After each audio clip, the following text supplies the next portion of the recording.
What if the story of our past isn't the story we've been told? What if the history in our textbooks, the neat timeline of cavemen to kings, of empires rising and falling, hides a much older, stranger truth? Across the world, cultures separated by oceans and millennia tell eerily similar stories.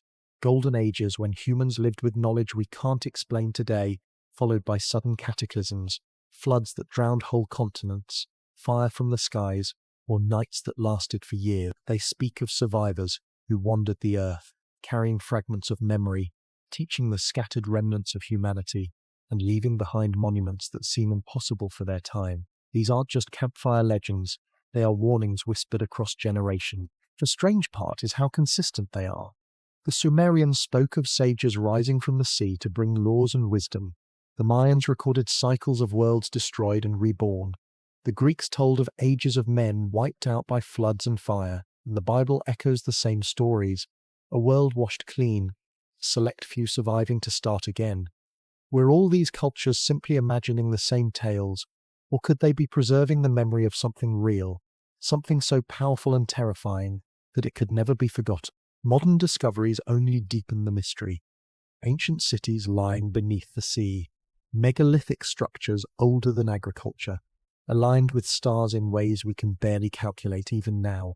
Maps that seem to show the world before the last ice age. Evidence of cosmic impacts that scarred the Earth at the exact times. Myths place their great destructions. All of it adds up to one haunting possibility, that our civilization is not the first to walk this planet with knowledge and ambition, and that those who came before tried to leave us a message. The question is, did we listen, or are we about to repeat their mistakes?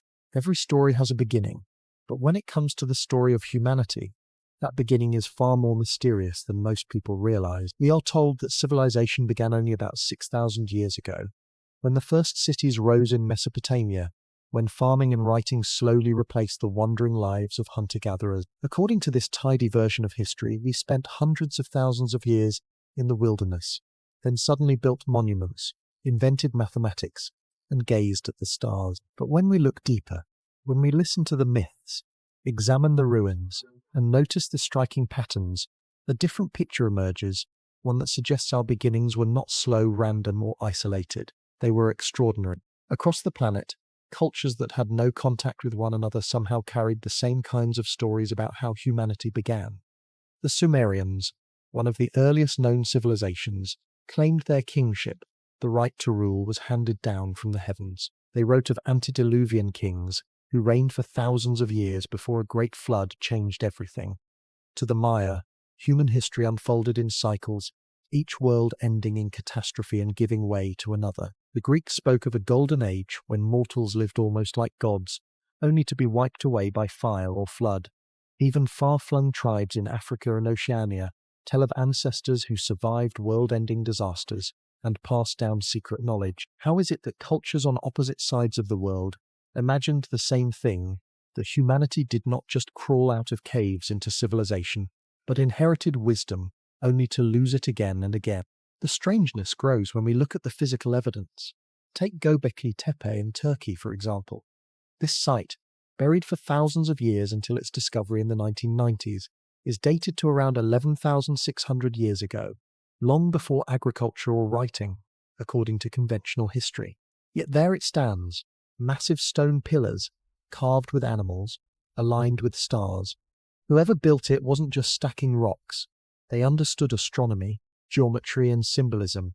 This site alone pushes back the accepted timeline of civilization by thousands of years, and Göbekli Tepe is not unique.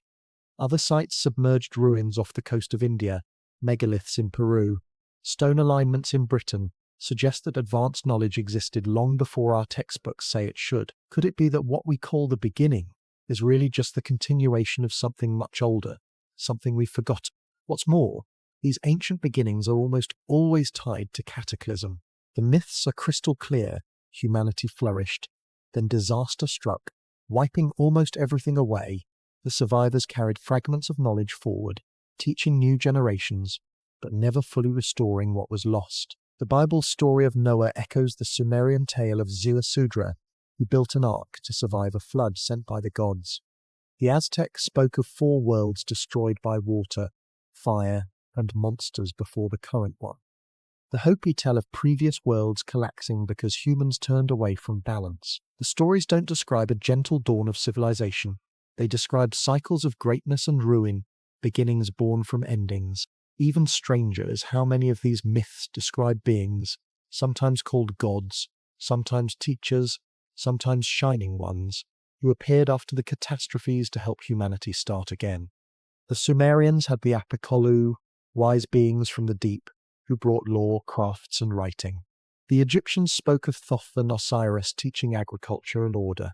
The Mesoamericans had Quetzalcoatl, the feathered serpent who gave them knowledge of calendars, science, and morality. Were these purely inventions, or were they memories of survivors, remnants of earlier, advanced groups who carried wisdom across the collapse? If so, then the beginnings of civilization were not entirely human at all, but a fusion of survivors and teachers from something lost. Mainstream archaeology often dismisses these stories as fantasy, but when we place myth alongside evidence, the boundary between legend and reality begins to blur. The Younger Dryas period, around 12,800 years ago, saw sudden climate chaos, flooding, and mass extinctions. Scientists debate whether a comet impact, a solar event, or other causes triggered it, but what is certain is that the Earth changed violently. Ice melted, seas rose, and countless species disappeared. This timeline matches almost perfectly with the flood myths and with the dates of enigmatic ruins like Göbekli Tepe. Could it be that humanity's strange beginnings are not about our first inventions, but about our survival of a cataclysm, our inheritance of lost knowledge, and our struggle to rebuild? The consistency is too striking to ignore. Cultures with no contact created nearly identical stories of cycles, floods, and teachers. Archaeological sites show knowledge appearing too soon according to the accepted timeline. Geological evidence confirms catastrophes that align with the myths. Piece by piece, a picture emerges of beginnings that are not neat or linear but jagged, where destruction gave way to rebirth and where fragments of memory became myth. This raises an unsettling question. If our story began with loss and survival, how much knowledge might have been erased before we even began to write? We marvel at the pyramids, but what if they are echoes of something even older? We trace writing to Sumer, but what if it was a reinvention of an older, forgotten system? Our beginnings may not be the dawn of civilization, but the aftermath of its destruction. And if that's true, then we are living in a cycle, not a straight line. A cycle that might one day reset again. But that wasn't the whole story. Strange beginnings are only the first chapter. The flood myths, found across nearly every culture, tell us what happened next. The cataclysms that wiped the slate clean and forced humanity to start over, again and again. If there is one story that seems to unite humanity across time and continents, it is the flood. From Mesopotamia to Mesoamerica, from the icy lands of the Norse to the tropical islands of Polynesia, cultures everywhere preserved tales of a deluge so immense it reshaped the world. This is not a minor coincidence.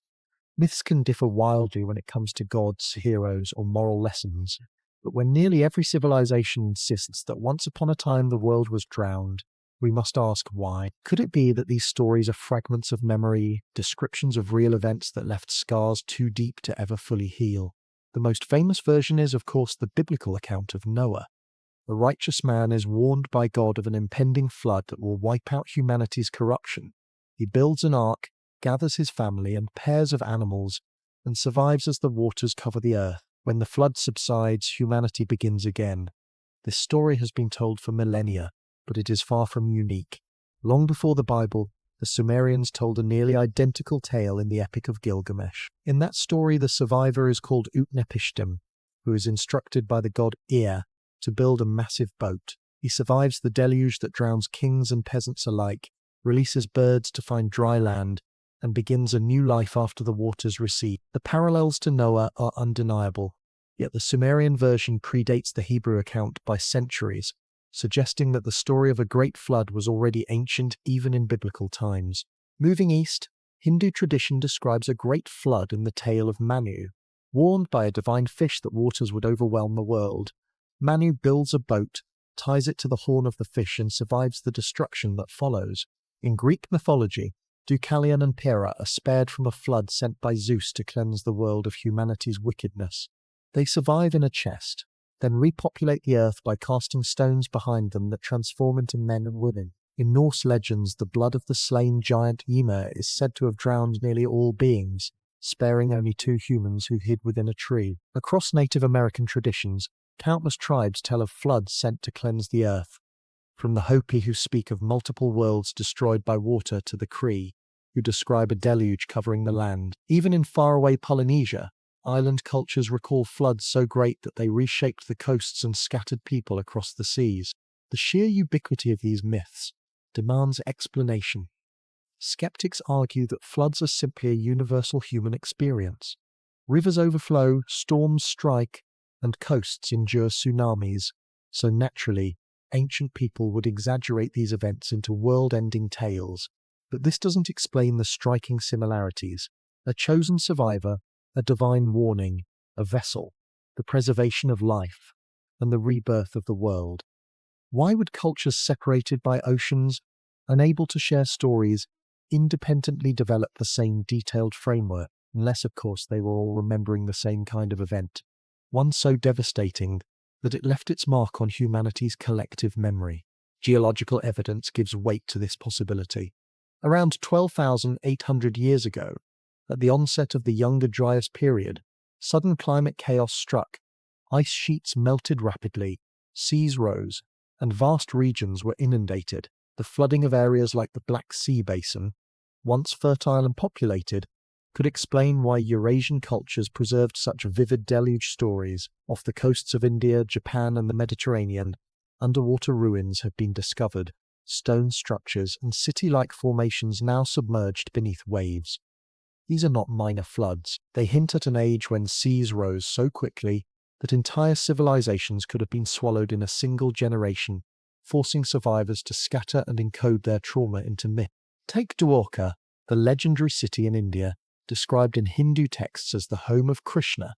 For centuries it was considered a myth, but in the late 20th century, divers discovered ruins off the coast of modern-day Dwarka, submerged stone walls and streets dating back thousands of years. Similar findings in the Gulf of Cambay revealed structures far older than expected, now lying beneath the sea.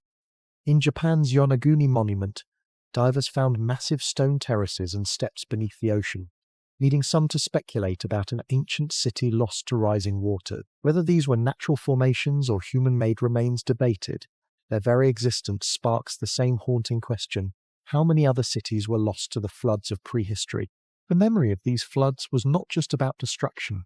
In many myths, the flood serves as both punishment and renewal. Humanity's arrogance, corruption, or disobedience angers the gods, who cleanse the world with water. Yet a chosen few survive, preserving not just life, but knowledge. These stories suggest that the flood myths carried more than fear. They carried moral and existential lessons. They warned future generations that civilizations can vanish when they stray too far, that nature or the cosmos can sweep everything away in an instant. The flood was not only an end, but a beginning, a chance to rebuild, and here lies the most intriguing element: the survivors. Whether it is Noah, Utnapishtim, Manu, or Deucalion, someone always carries forward the spark of knowledge, guided by divine beings or cosmic forces. These figures are not just lucky survivors, they are chosen preservers. Their role mirrors the archetype of the teacher or civilizer who appears after catastrophe, ensuring that humanity does not start from scratch, but with fragments of the old world intact. Could it be that the flood myths are not just stories of nature's fury, but records of survivors, remnants of advanced groups who endured global upheaval and seeded civilization anew?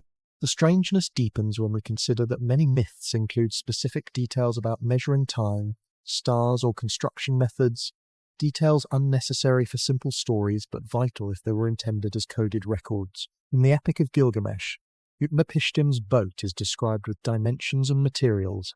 In the Bible, Noah's Ark is given exact proportions.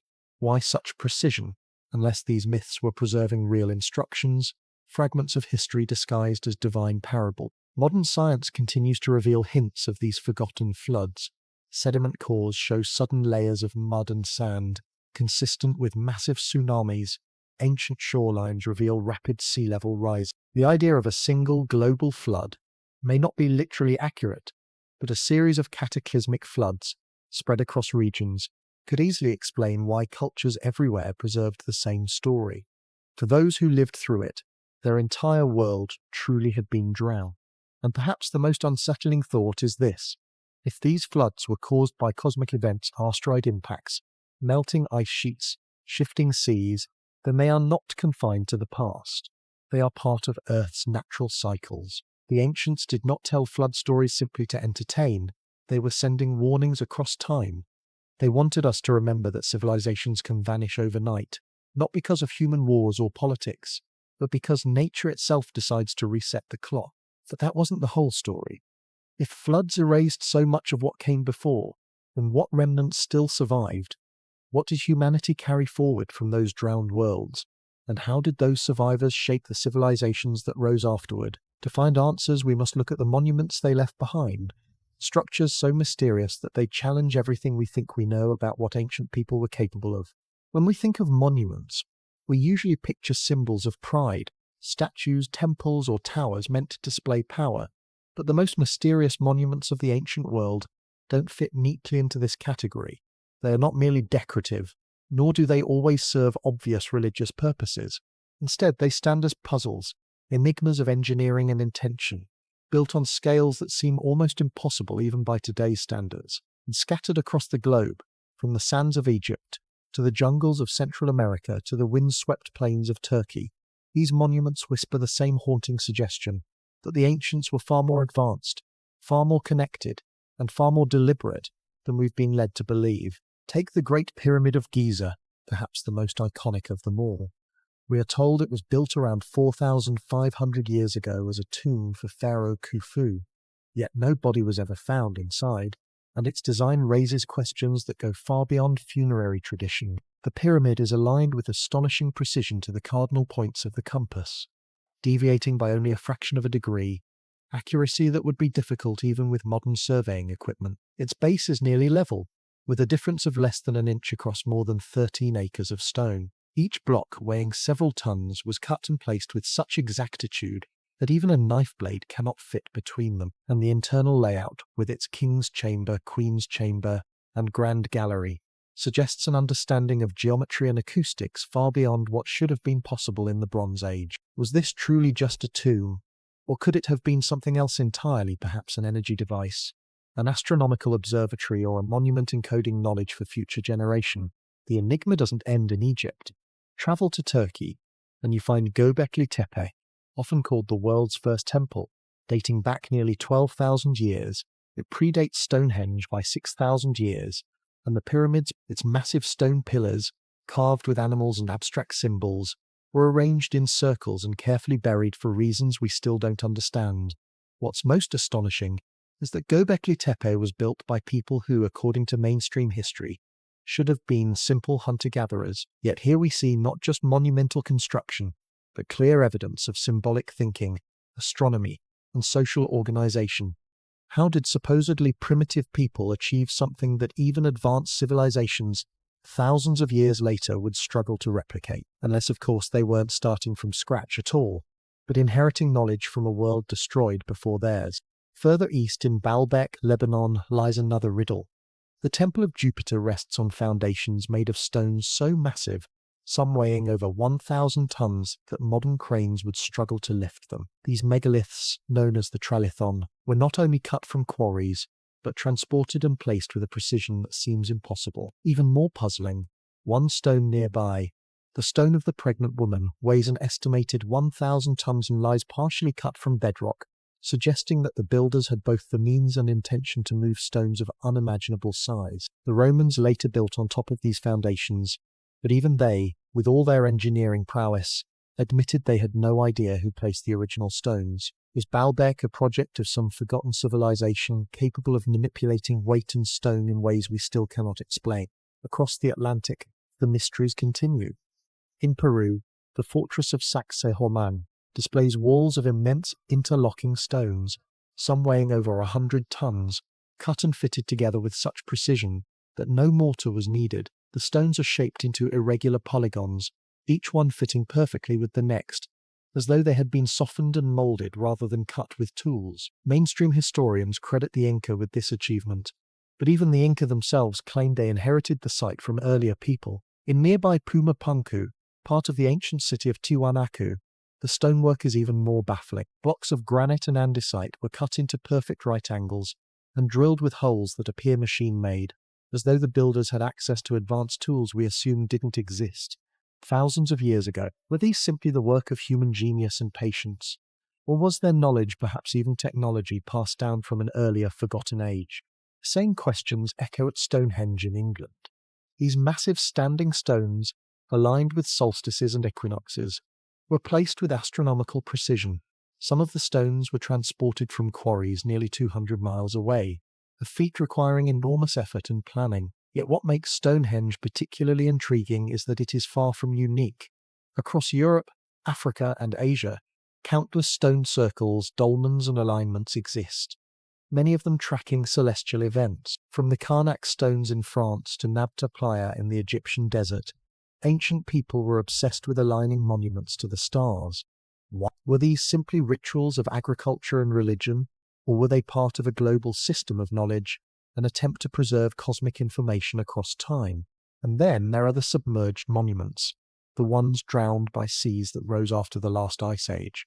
Off the coast of Yonaguni, Japan, divers discovered a vast underwater formation resembling terraces, steps and platforms. Debate rages over whether it is natural or man-made, but the sheer geometry of the structures suggests human involvement. In India's Gulf of Cambay, sonar mapping revealed submerged city-like structures dating back thousands of years, long before accepted history says cities should have existed. If these ruins are genuine, they rewrite our understanding of when humans first built complex societies, and they confirm that rising seas may have swallowed entire civilizations, leaving only faint traces beneath the waves. What ties all these monuments together is not just their size or mystery, but their purpose. Again and again we find alignments to the heavens, to Orion's belt, to the solstices, to specific stars or constellations. The Great Pyramid is aligned with Orion. The Sphinx gazes at the rising sun on the equinox. Göbekli Tepe's carvings may depict constellations at specific dates, possibly marking cosmic events. The Maya built entire cities to reflect the movements of Venus and the sun. This obsession with the skies was not casual. It was systematic, deliberate, and global. Why? Because the ancients knew that what happens in the heavens can reshape the earth. They encoded their warnings and knowledge into stone, making sure it could endure even if languages, scrolls, or entire empires vanished. Modern scientists might scoff at the idea that ancient people had advanced knowledge, but the evidence is difficult to dismiss. The monuments are real, the alignments are precise, the myths describing their builders as godlike teachers or survivors of cataclysm are consistent across culture. Perhaps these monuments were not just temples or tombs, but messages, giant stone books, carved to outlast time, telling us of cycles, of destruction, and of the knowledge needed to endure. And perhaps the most unsettling thought of all is this: what if the ancients built these monuments not to glorify themselves, but to warn us? To leave behind evidence of what had come before, so that when the cycle repeated, as it always does, we might have the chance to remember. But that wasn't the whole story. The monuments may stand as evidence of lost knowledge, but the myths tell us something even stranger, that this knowledge was often forbidden, stolen from the gods, and passed to humanity at great cost. And to understand why, we must step into the realm of forbidden knowledge, the wisdom the ancients claimed could uplift humanity but also destroy it. Every civilization has its myths of forbidden knowledge, gifts stolen from the gods, secrets whispered in the dark, or wisdom that mortals were never meant to possess. These stories may seem like simple morality tales, warning against arrogance or disobedience, but when we look closely, they reveal something much deeper. They suggest that long before our textbooks begin, humanity encountered knowledge so powerful, it changed the course of our existence. Whether it was mathematics, fire, writing, agriculture, or astronomy, these myths insist the first sparks of civilization did not come from trial and error alone, but from revelations. Some given, some stolen, and they always came with a warning. What lifts humanity up can also bring it down. One of the most famous tales is that of Prometheus in Greek mythology.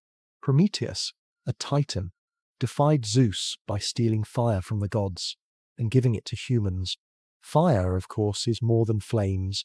It is a symbol of technology, invention, and progress. With fire, humans could cook, forge metal, and create tools, but Prometheus paid dearly for this theft, chained to a rock as an eagle devoured his liver each day, only for it to grow back and the torment to repeat. On the surface, this is a story of rebellion and punishment, yet beneath it lies the suggestion that knowledge itself was once forbidden, that humanity was not meant to advance too quickly, and that those who gave us this knowledge paid a terrible price. Why would cultures encode such warnings unless there was truth behind them?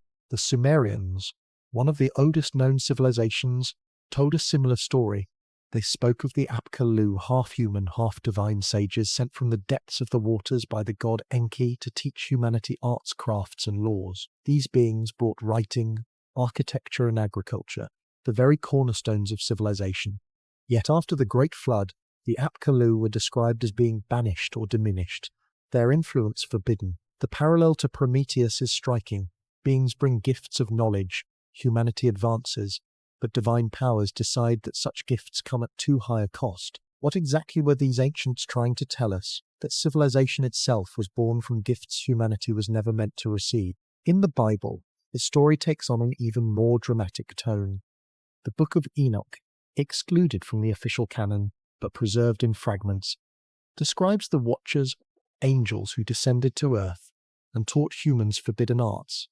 They taught metallurgy, cosmetics, astrology, and enchantments. This knowledge gave humanity power, but it also corrupted them, leading to violence and immorality. In punishment, the Watchers were cast down, bound, and the flood was sent to cleanse the earth of their influence. This narrative, echoed in other apocryphal texts, suggests that the dawn of human progress came from outsiders who gave us secrets we weren't ready to handle. And the punishment? Global catastrophe. The message is clear. Knowledge is never neutral. It can be salvation, but it can also bring destruction. Even in Mesoamerican mythology, the pattern repeats. Quetzalcoatl, the feathered serpent deity, was said to have given the Toltecs and Aztecs knowledge of calendars, agriculture, and morality, yet his story is bittersweet. He was eventually tricked or betrayed, cast out, and promised to return one day. The message, again, is that knowledge came from an extraordinary source, lifted humanity forward, but was withdrawn when misused. In Hindu texts, similar themes appear in the tales of devas and asuras, divine beings warring over control of wisdom and power. Humanity was caught in between, sometimes uplifted, sometimes punished, always warned that knowledge was a double-edged gift. What if these stories are not allegories but distorted memories? If ancient civilizations before ours did exist, as the ruins and myths suggest, perhaps their downfall came not from lack of knowledge but from misuse of it. Perhaps they wielded powers we cannot imagine, whether technologies lost in time or forces of nature misunderstood, and brought about their own destruction. In that case, the myths of forbidden knowledge are not fantasies but warnings, reminders from survivors that knowledge without wisdom leads to ruin. Modern archaeology reveals clues that strengthen this idea. Consider the precision of ancient monuments, cutting and transporting multi-ton stones with no visible tool marks, aligning structures with solstices and star systems, and encoding complex mathematics into architecture, suggest knowledge far beyond what is expected of primitive societies. If they had this level of knowledge, what else might they have possessed? Did they discover ways of generating energy, of manipulating materials, or of altering their environment on scales that we cannot yet replicate? And if they did that knowledge ultimately consume them? There are tantalizing hints. Ancient Sanskrit texts, like the Vedas, describe flying machines called vimanas, powered by technologies that sound eerily advanced. They also speak of weapons capable of unleashing fire and devastation comparable to nuclear blasts. These could be dismissed as poetic exaggeration, but what if they were distorted memories of real technologies? If so, then the destruction of past civilizations may not have been caused only by natural catastrophes, but by their own misuse of knowledge too dangerous to control. The idea of forbidden knowledge also raises uncomfortable questions about our own time. Today, humanity wields fire on a scale Prometheus could never have imagined. We split the atom, create artificial intelligence, manipulate genes, and reach into space. But like the myths warn, these powers come with risks. Nuclear weapons threaten global annihilation. Genetic manipulation opens doors we don't fully understand. Artificial intelligence may outpace our ability to control it. Are we, just like the ancients, playing with knowledge we don't yet have the wisdom to handle? Are we walking the same path, ignoring the warnings encoded in myth, convinced that we are the first when we may only be the latest?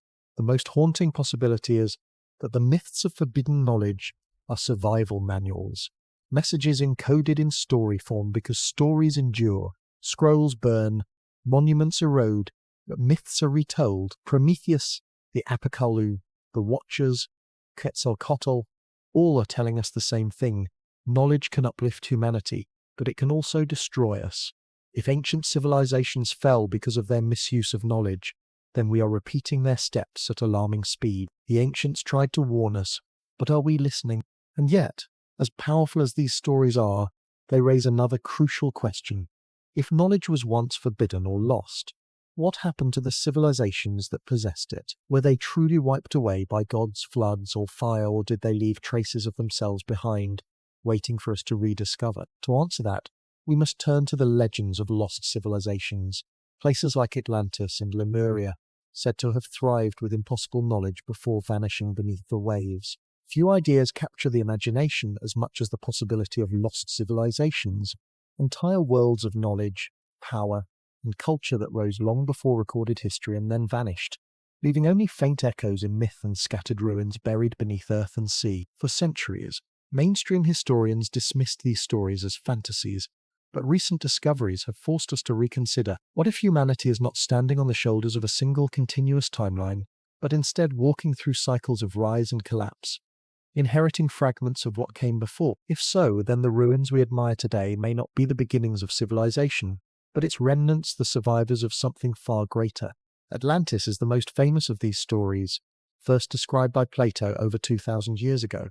According to him, Atlantis was an island empire of extraordinary wealth and technology, lying beyond the Pillars of Hercules, what we call the Strait of Gibraltar. Its people were said to have mastered navigation, engineering, and agriculture to a degree far beyond their time. But pride and corruption led them astray, and in a single day and night of disaster, the island sank beneath the sea. For generations, scholars dismissed this as allegory, a moral tale disguised as history. Yet today, sonar scans reveal sunken structures on the ocean floor, mysterious stone formations that resemble roads, walls, and even pyramids. Could it be that Plato was preserving a memory passed down from survivors of a real place, destroyed during the violent upheavals at the end of the last ice age? The Mayans and Aztecs spoke of Aztlan, a great ancestral homeland across the water, lost to catastrophe. The Hindus told of Dwarka, a city of shimmering towers, swallowed by the sea, a city long believed to be mythical, until underwater ruins off India's coast revealed massive stone walls, roads, and structures now submerged beneath the Arabian Sea. The Polynesians remembered Hiva, a great land that disappeared under the waves, forcing their ancestors to sail across the Pacific in search of new homes. Even in Native American legends, there are stories of sunken lands and fallen worlds always destroyed by floods, fires, or celestial events. When so many cultures, separated by oceans, tell the same story, we must ask, are these coincidences, or are they fragments of a shared history that we've forgotten? Archaeological evidence adds weight to the possibility. At Göbekli Tepe in Turkey, a site over 11,000 years old, massive stone pillars, carved with intricate designs and aligned to celestial bodies, were deliberately buried by their builders. This site predates agriculture, writing, and even the invention of the wheel, yet its sophistication is staggering. Who built it, and why? Mainstream archaeology claims hunter-gatherers were responsible, but the scale and precision of the construction suggests something else. Perhaps survivors of a lost civilization carrying their knowledge forward tried to leave a message for the future. Similar mysteries appear across the world. The massive stone blocks of Baalbek in Lebanon, some weighing over 1,000 tons, rest beneath later Roman temples. How were they moved with no evidence of cranes or machines powerful enough to handle them? At Pumapunku in Bolivia, stones are cut with geometric precision rivaling modern machining, yet dated to a time when bronze tools had barely emerged. On the Yonaguni seabed near Japan, Divers discovered a sprawling complex of terraces, steps, and walls submerged thousands of years ago, possibly during the same global sea level rise that followed the last ice age. If these are truly man-made, they suggest an advanced society thriving before history officially began. The end of the ice age around 12,000 years ago saw sea levels rise by over 300 feet, drowning vast areas of land. Entire coastlines disappeared, erasing the settlements that may have existed there. If advanced civilizations flourished along these coasts, their cities would now lie deep beneath the ocean, hidden from view. Modern technology only allows us to scan tiny portions of the seafloor, meaning much of humanity's true story may still lie concealed. Could Atlantis, Aztlan, and Dwarka be more than myth? Could they be names for different fragments of the same vanished world? Ancient texts often describe not just the destruction of these civilizations, but their knowledge.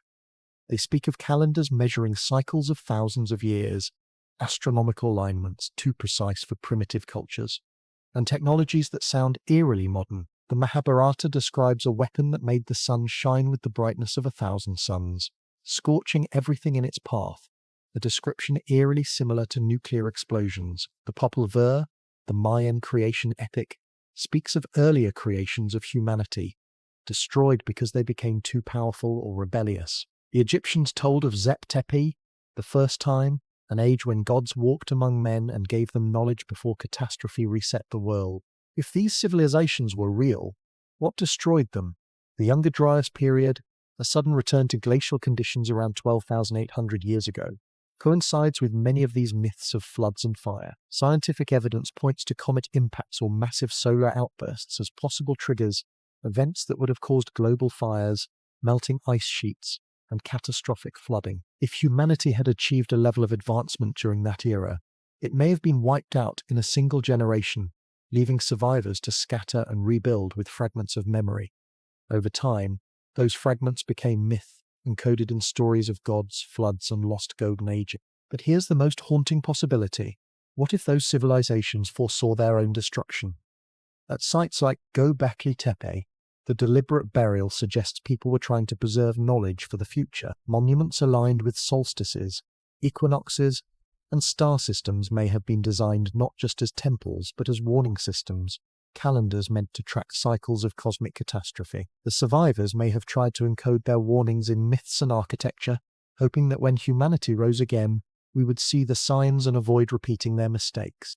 Today, as we study climate change, rising seas, and threats from space, the parallels are impossible to ignore. We like to think of ourselves as the pinnacle of human history. But what if we are only the latest cycle in a much older story? What if the ruins beneath the waves, the stories of Atlantis and Dwarka, are reminders that civilizations have risen and fallen before, and that we are not immune? And yet the question remains, if these civilizations were so advanced, what else might they have left behind? Were there technologies beyond stone monuments and myths? Technologies hidden or lost, waiting to be rediscovered? To answer that, we must turn to the next mystery, the sudden appearance of advanced knowledge in early recorded history, knowledge that seems to come from nowhere, as though it was inherited rather than invented. Throughout human history, there are echoes of disasters so immense that they shattered entire worlds, reshaped continents, and burned themselves into memory as myths of fire, flood, and wrath from the heavens.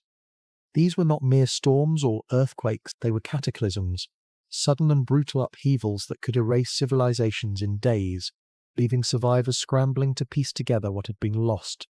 The further back we look, the stranger and more consistent these stories become. Across continents, separated by oceans, cultures describe the same events: skies darkening, oceans swallowing the land, fire raining down, and nights that stretched endlessly.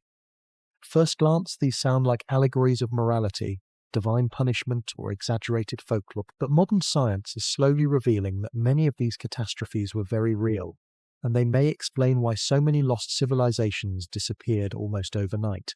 One of the most infamous of these tales is the Great Flood, found in the Bible, Sumerian tablets, Hindu texts, Greek myths, and Native American oral traditions.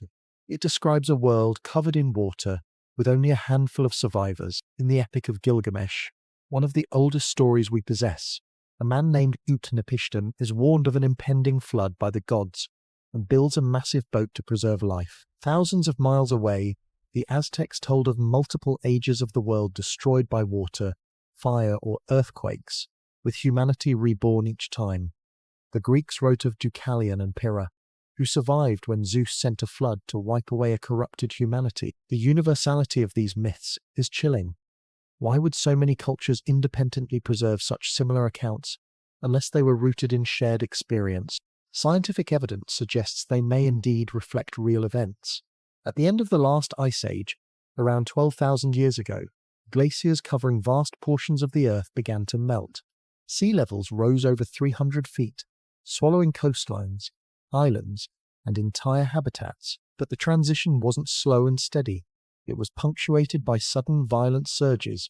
One of these, known as the Younger Dryas event, saw temperatures plummet and then abruptly spike again, causing catastrophic floods. Geologists now point to evidence of a comet or asteroid impact as the trigger, a cosmic strike that melted ice sheets, unleashed torrents of water, and set off fires across continents. If advanced human settlements existed along Ice Age coastlines, they would have been annihilated, erased beneath the waves, leaving survivors to carry only stories of destruction and renewal. But water wasn't the only terror. Fire too plays a central role in ancient catastrophe myths. The Rig Veda, one of the oldest sacred texts in India, speaks of fire from the skies, devastating the earth. The Popol Vuh, the sacred text of the Maya, recounts the destruction of earlier creations of humanity with fire and storms. Native American tribes like the Hopi tell of a fiery serpent streaking across the heavens, raining destruction upon the land. Modern science aligns with these tales. The Younger Dryas impact hypothesis, supported by evidence of nanodiamonds, shocked quartz, and layers of blackened carbon found across North America and Europe, suggests that a cosmic impact did indeed occur, triggering massive wildfires and blocking out the sun with smoke and dust. For survivors, the sight of the sky itself burning and the earth turning to ash would have been apocalyptic beyond imagination, searing itself into cultural memory as divine punishment. Volcanic eruptions also left their mark on ancient history. The eruption of Thera Santorini around 1600 BCE obliterated the Minoan civilization, sending tsunamis crashing into Crete and covering skies in ash. Survivors would have believed the gods themselves had turned against them. Similar events are recorded in other parts of the world. The eruption of Mount Toba in Indonesia roughly 74,000 years ago was so massive it nearly drove humanity to extinction, reducing the global population to a tiny fraction of what it had been. Ash from Toba spread across continents, blocking sunlight, collapsing ecosystems, and triggering a volcanic winter.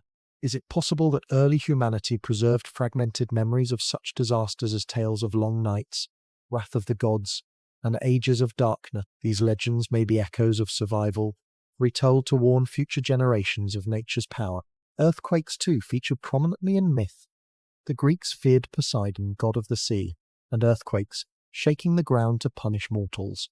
Japanese mythology speaks of the giant catfish Namazu, restrained beneath the earth, who causes quakes when it thrashes. In South America, Indian myths describe gods stomping across mountains, splitting the earth open.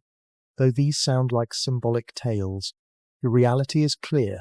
Ancient civilizations lived at the mercy of seismic zones, and when quakes struck, they were devastating. Entire cities crumbled, rivers shifted, and tsunamis swallowed coasts. For survivors, the ground itself turning against them was a trauma that demanded explanation, and so the stories became gods, monsters, and divine punishment. Celestial disasters may be the most haunting of all.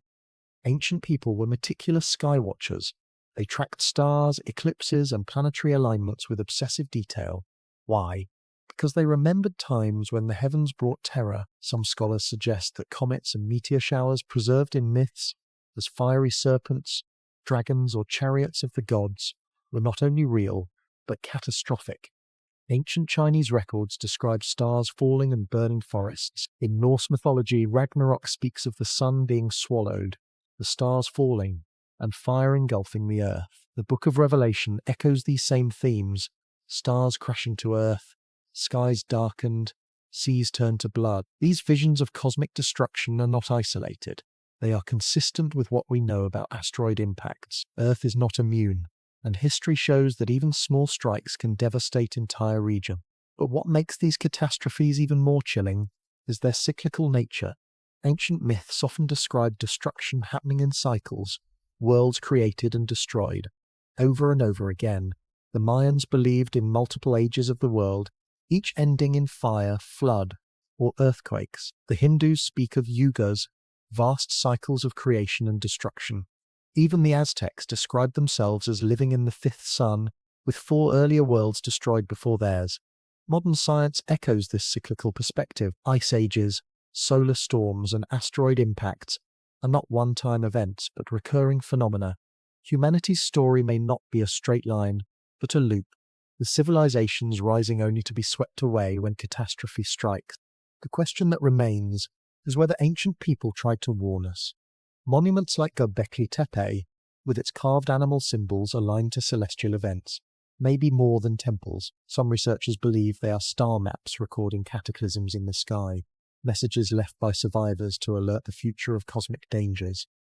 The pyramids of Giza, with their astronomical alignments, may encode similar warnings, pointing to cycles of destruction tied to the heavens. If this is true, then ancient catastrophes weren't just disasters. They were messages, carved into stone and myth, urging us not to forget. Yet here we are, living in an age of rising seas, changing climate, and threats from space that we barely acknowledge. History, or perhaps prehistory, warns us that nature has reset humanity before. The floods, fires, and darkness described in ancient myths were not mere stories, but lived realities. Civilizations we can barely imagine may have thrived and fallen, erased by catastrophes so immense they seemed like divine wrath. And if it has happened before, could it happen again? The survivors of those ancient disasters told their children and grandchildren the same thing. Remember the fire in the sky. Remember the waters that swallowed the land. Remember the night that lasted for years. They hoped their warnings would carry forward, encoded in story, song, and stone. But as our own civilization grows more arrogant, more convinced of its invulnerability, we must ask, are we listening to their warnings, or are we destined to share their fate? One of the greatest puzzles in human history is the technology of the ancients. How civilizations thousands of years ago achieved feats that even with today's machines and computers push the boundaries of what seems possible. Our textbooks often insist that ancient societies were primitive, stumbling step by step toward progress through trial and error. But the evidence carved into stone, aligned with stars and hidden beneath the sea, suggests something else entirely. It suggests that our ancestors may have possessed knowledge and techniques far more advanced than we give them credit for, and perhaps even technologies that have been lost to time. The deeper we look, the more we find ourselves asking, were these achievements truly the work of simple stone tools, ropes, and manpower, or are we staring at the echoes of a forgotten science? Consider the pyramids of Giza. Rising from the desert like eternal guardians, these structures are not just massive tombs, but astonishing feats of engineering. Each pyramid consists of millions of limestone and granite blocks, some weighing up to 80 tons, quarried, transported, and fitted together with such precision that even today a razor blade cannot fit between the joints. Mainstream historians tell us they were built with copper chisels and sledges, but no experiment has successfully replicated such a scale using those tools alone. What's more, the pyramids are aligned perfectly with the cardinal points and mirror the stars of Orion's belt with uncanny accuracy. Were the builders simply lucky, or did they have a level of astronomical knowledge that rivaled modern science? If so, where did they learn it? In South America, the mystery deepens. At Pumapunku in Bolivia, massive stone blocks are cut with perfect right angles, drilled holes, and polished surfaces that resemble machine work. Some stones interlock like modern Lego pieces, suggesting a level of precision far beyond Stone Age tools. The blocks themselves are made of andesite, one of the hardest stones on Earth, yet they bear no evidence of tool marks consistent with primitive chisels. Local legends speak of the gods constructing these sites in a single night, but what if that's just a poetic way of describing technologies that seemed magical to the uninitiated? Even more mysterious are the Nazca lines of Peru. Stretching across the desert are enormous geoglyphs, animals, plants, and geometric designs, so vast they can only be fully appreciated from the air. The lines are etched into the earth with such precision that they have lasted for over 1,000 years, without fading. How could a culture without aircraft or satellites design figures that can only be seen from the sky? Were they created as offerings to the gods, as mainstream archaeology suggests, or were they maps, signals, or messages for beings who could actually view them from above? In India, ancient texts describe technologies that sound almost science fiction. The Vedas and Mahabharata speak of vimanas, flying chariots that traverse the skies, powered by engines fueled with substances unknown to us today. They also describe weapons capable of unleashing firestorms that resemble nuclear blasts, leaving land poisoned and uninhabitable. For centuries, these accounts were dismissed as myth, but modern readers can't help but notice how eerily they resemble advanced technologies. Were they metaphorical descriptions, or could they be distorted memories of machines and weapons once real? The Antikythera mechanism, discovered in a shipwreck off the coast of Greece, adds another layer to the mystery. Dated to over 2,000 years ago, it is a complex system of gears capable of predicting eclipses, tracking planetary movements, and even calculating the timing of Olympic Games. For decades, it baffled scientists who could not believe such a level of mechanical sophistication existed in the ancient world. Yet there it is, a bronze computer from a time when, according to history, gears of such complexity should not have existed. If one such device survived, how many more were lost? And more importantly, who first developed the knowledge to build such machines? Another enigma lies in Baalbek, Lebanon, where the foundation stones beneath the Roman temples include blocks weighing over 1,000 tons. These megaliths are so massive that no modern crane could easily move them, yet they sit perfectly aligned and leveled. Archaeologists admit the purpose and method remain a mystery. Were they remnants of an earlier civilization, upon which later builders constructed their temples? And if so, who were the original engineers capable of moving such impossible stones? Beyond construction, ancient cultures also displayed advanced knowledge of astronomy and mathematics. The Mayan calendar tracked celestial cycles with precision rivaling modern calculations, predicting eclipses and planetary movements with astonishing accuracy. The Sumerians understood complex mathematics, including the concept of zero and the sexagesimal system still used in measuring time today. The Dogon tribe of Mali, in Africa, possessed knowledge of Sirius B, a star invisible to the naked eye and only discovered by modern telescopes in the 19th century. How could an isolated tribe have known of such details without advanced instruments? Their oral tradition claims the knowledge was given to them by beings who came from the stars. Water systems also reveal surprising sophistication.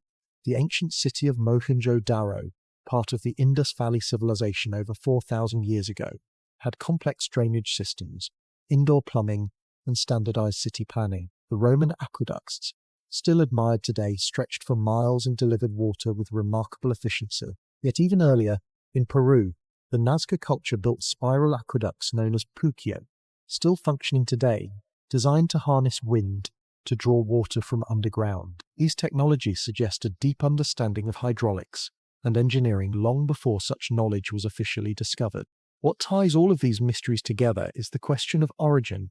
Did each culture stumble upon advanced techniques independently, or were they inheriting fragments of knowledge from a lost civilization? The precision of ancient architecture, the complexity of their machines, and the strange consistencies in myths of gods and teachers suggest the latter.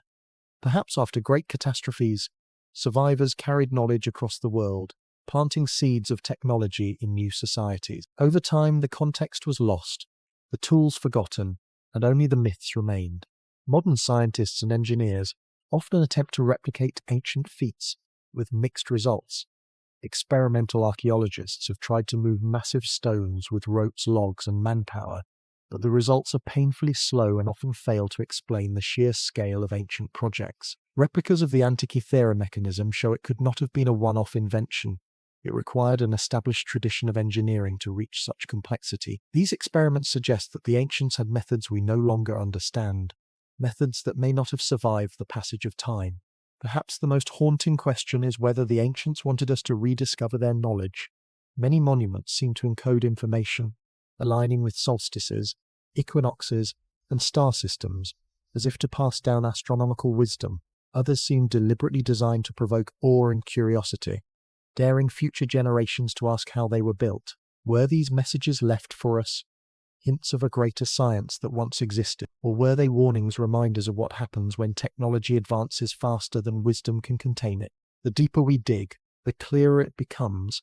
The ancients were not simple, primitive people blindly fumbling toward progress. They were astronomers, engineers, mathematicians, and perhaps even scientists of a kind we no longer recognize.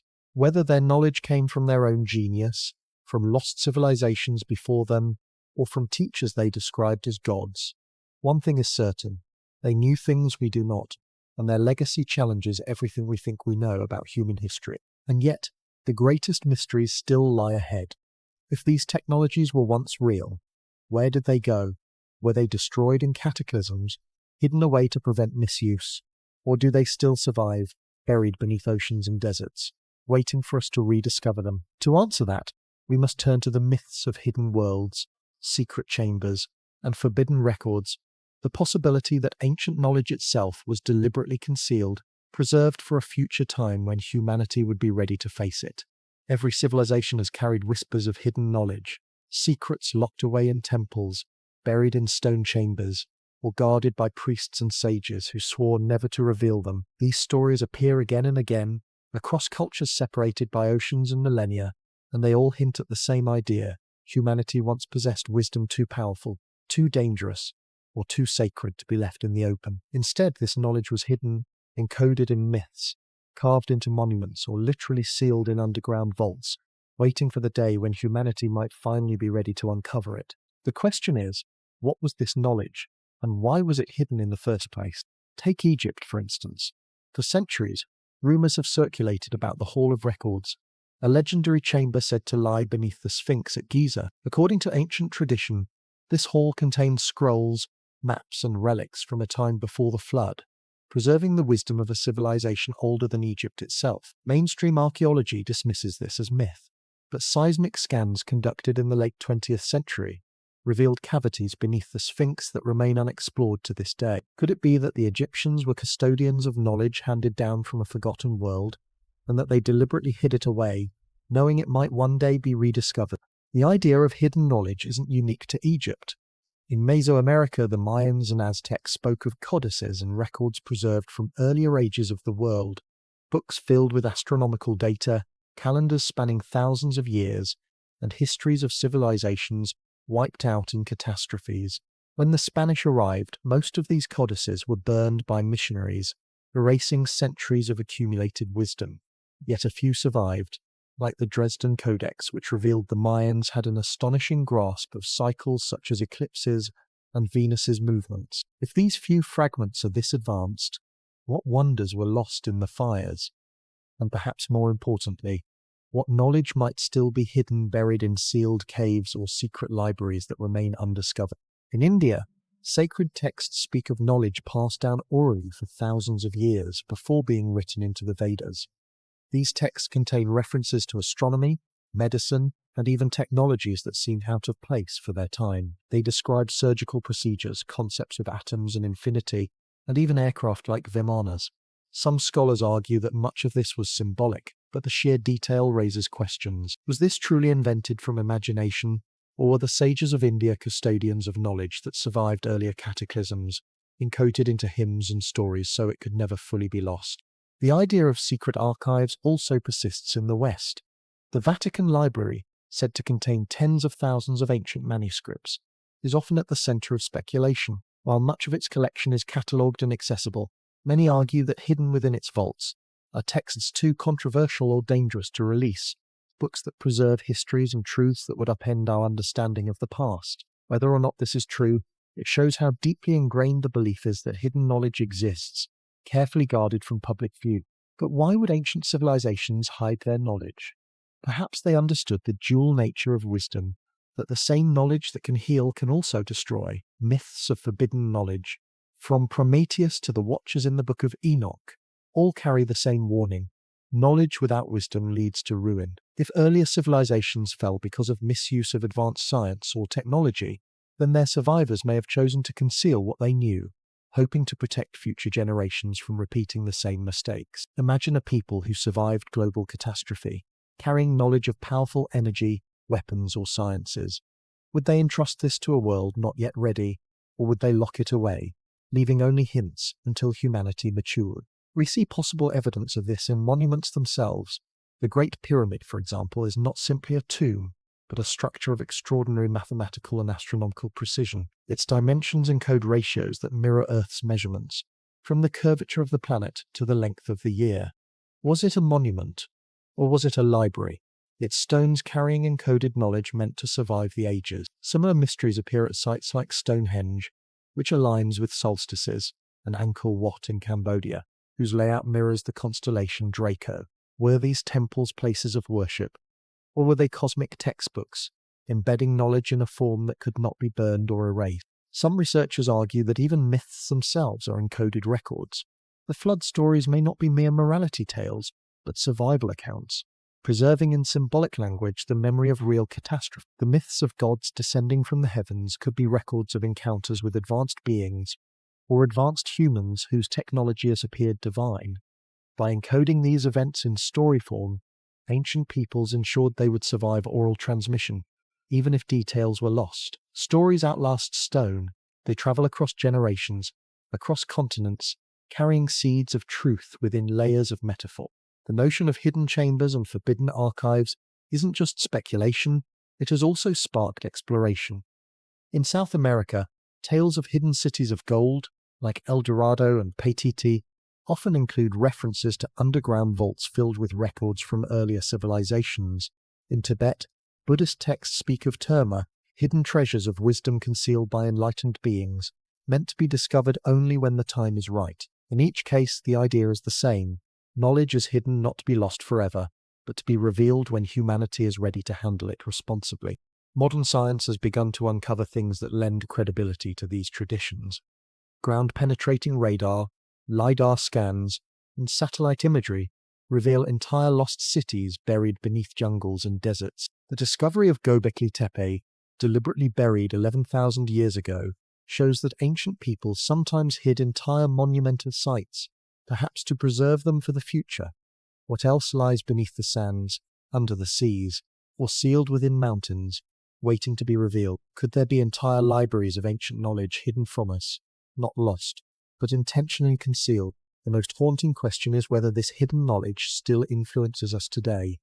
Some believe fragments survive in secret societies, passed down through generations of elites, encoded in rituals, symbols and architecture. The Freemasons, Rosicrucians, and other groups have long been rumored to guard ancient truths, preserving them until the world is ready. Whether or not these groups truly possess such knowledge, the persistence of this belief speaks volumes. Humanity feels instinctively that there is more to our story than we are told, and that somewhere, locked away, the answers wait. Hidden knowledge, then, is not simply about dusty scrolls or secret rooms. It is about survival. It is about the idea that our ancestors were not ignorant primitives, but custodians of truths they believed too dangerous or too valuable to leave unguarded. From the Hall of Records beneath the Sphinx to the submerged libraries of Dwarka, from the burned Mayan codices to the lost archives of Alexandria, the pattern is the same. Knowledge exists, but it is hidden, awaiting rediscovery. And this leads to a chilling thought.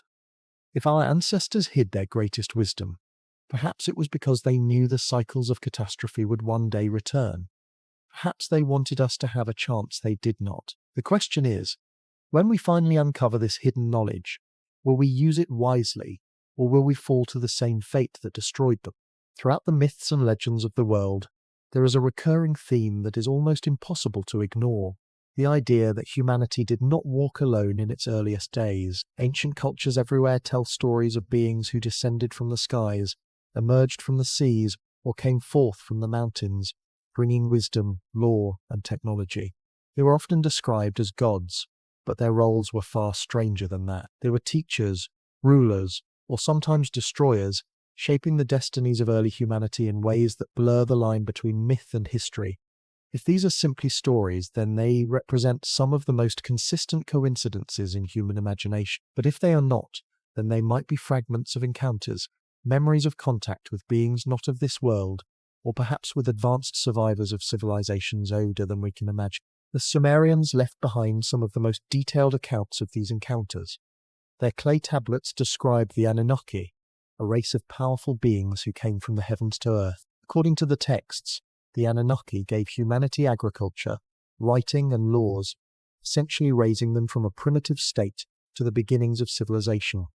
They were depicted as tall, majestic figures, often with wings, descending from flying crafts or associated with the stars. Mainstream scholars say these were just personifications of natural forces or deified ancestors, but the sheer consistency of the descriptions, combined with the advanced knowledge encoded in the Sumerian texts, raises question: did the Sumerians truly invent the idea of these sky beings, or were they recording encounters with real entities whose presence transformed human history? Similar accounts appear in the myths of other regions. In Mesoamerica, the Aztecs and Mayans told of Quetzalcoatl, the feathered serpent, who arrived bringing knowledge of astronomy, agriculture, and morality. He was often depicted as a tall, bearded figure, unlike the native peoples of the region. He eventually departed, promising to return. Thousands of miles away, the Dogon tribe of Mali spoke of amphibious beings called the Nommo, who descended from the star Sirius, bringing wisdom and teaching the people about the cosmos. Remarkably, the Dogon had detailed knowledge of Sirius B, a dwarf star invisible to the naked eye, long before modern telescopes confirmed its existence. How could an isolated tribe have known such a detail unless they inherited it from someone or something who did? In Greece, the Olympian gods were said to descend from Mount Olympus, living among humans, guiding them, and sometimes even producing children with mortals. The line between God and man was thin, suggesting that these beings were not untouchable deities, but rather powerful physical presences. The same theme runs through Norse mythology, where the Aesir gods walked among humanity, teaching and warring, always connected to the sky and stars. Even the Bible preserves echoes of such encounters. The book of Genesis describes the sons of God who took human wives, producing offspring known as the Nephilim giants and mighty men of renown. The book of Enoch expands on this, describing watchers, angelic beings who descended to earth and taught forbidden knowledge. These stories were considered too dangerous for the biblical canon, but they survived in apocryphal texts, continuing to suggest that humanity once lived side by side with beings who were not entirely human. But who or what were these entities? Were they literal extraterrestrials, visiting Earth in ages long past? Or were they survivors of earlier civilizations so advanced that their technology seemed godlike to the primitive humans who encountered them? The ancient astronaut theory suggests the former, that beings from beyond the stars came to Earth, seeded knowledge, and perhaps even influenced human evolution. The advanced survivor theory suggests the latter, that humanity is not the first advanced civilization, and that when the last great catastrophe struck, remnants of those people became the gods of myth, sharing fragments of their lost knowledge with the survivors. Both theories are controversial, but they offer intriguing answers to questions mainstream history cannot resolve. Take the Nazca Lines in Peru, vast geoglyphs stretching across the desert in forms so large they can only be seen from the sky. Why would a culture without flight create images visible only from above? Were they offerings to gods, as archaeologists say, or were they landing markers, signals for beings who viewed the earth from the air? Or consider the stories of Viracocha in the Andes, a mysterious figure described as tall, pale, and bearded, who emerged from Lake Titicaca to bring civilization to the people. He eventually vanished, walking across the ocean. Were these just mythic embellishments, or were they memories of an encounter with someone or something that seemed utterly alien to the people who recorded it? Ancient encounters may also explain the sudden appearance of knowledge in places where it should not have existed. The Mayan calendar, capable of tracking cycles of thousands of years with astronomical precision, seems disproportionate to the resources of a so-called primitive society. The Egyptian pyramids encode advanced mathematics, such as pi and phi, long before they were formally discovered. The megalithic sites of Baalbek, Göbekli Tepe, and Pumapunku show precision and engineering that defy their supposed era. Did humans really stumble into this knowledge alone, or was it given to them, perhaps by beings who wished to ensure humanity would rebuild after catastrophe? Skeptics argue that these myths are symbolic, reflecting humanity's desire to explain natural forces and the mysteries of the cosmos. But the consistency of details across cultures is difficult to ignore. Beings descending from the sky, bringing knowledge, and then departing, This pattern repeats worldwide. Even the physical descriptions, tall figures, often with glowing or radiant appearances associated with light, fire, or stars, are strikingly similar. If these were purely products of imagination, why would cultures oceans apart imagine the same story? What makes the idea even more compelling is that many of these myths also include a warning. The beings often gift humanity knowledge, but also caution against misuse. The Watchers in Enoch's story corrupted humanity with forbidden arts, leading to the flood. Prometheus gave fire to mankind, but Zeus punished him for it, fearing humans might become too powerful. Quetzalcoatl taught wisdom, but was eventually betrayed, his legacy distorted. These are not simple tales of blessing. They are tales of danger, reminding us that encounters with advanced beings may elevate humanity, but they also risk destruction if the gifts are misused. Today, as humanity pushes into space, develops artificial intelligence, and manipulates the building blocks of life, these ancient encounters take on new significance. Were our ancestors recording encounters with extraterrestrial visitors, warning us of what happens when contact occurs, or were they telling us about our own forgotten past, a cycle in which survivors of destroyed civilizations became the gods of the next age? Either way, the message is clear. Humanity has not always walked alone, and those who came before left a legacy we are only beginning to rediscover. The real question is whether such encounters have truly ended. Some believe they continue today, hidden behind modern reports of UFOs and unexplainable phenomena, echoes of the same beings who walked among the ancients. If true, then perhaps we are not waiting for them to return. They never left. And if they do reveal themselves again, will they come as teachers, as rulers, or as judges? Across the ancient world, woven into myths, scriptures, and monumental inscriptions, one theme emerges with unsettling regularity: warnings. Civilizations separated by oceans, with no direct contact, all seemed compelled to leave behind messages for future generations. They warned of floods, of fire from the sky, of great cycles of destruction that would one day repeat. Whether carved in stone, sung in chants, or written in sacred texts, these warnings served as reminders that humanity lives on borrowed time, and that catastrophe is not a possibility but a certainty. The deeper we dig into these stories, the more we realize they were not random superstitions. They may have been the echoes of lived experiences, desperate attempts to pass down knowledge of events so devastating that survivors feared they would be forgotten. The most famous warning of all is the flood story, appearing in dozens of cultures around the world. In the Bible, Noah is told to build an ark to survive a deluge that will wipe out humanity's corruption. In the Epic of Gilgamesh, Utnapishtim recounts being chosen by the gods to preserve life during a great flood. In Hindu tradition, the god Vishnu warns Manu of a coming flood, instructing him to build a massive boat. Even the Aztecs and Mayans tell of a deluge that ended one of the great cycles of creation. These are not isolated tales. They are global. Modern science confirms that sea levels did rise dramatically at the end of the last ice age, swallowing coastlines and erasing entire settlements. Could it be that these flood myths are not metaphors but records of a real catastrophe, passed down as warnings for future generations? But floods are not the only ancient warnings. Fire from the sky is another recurring motif.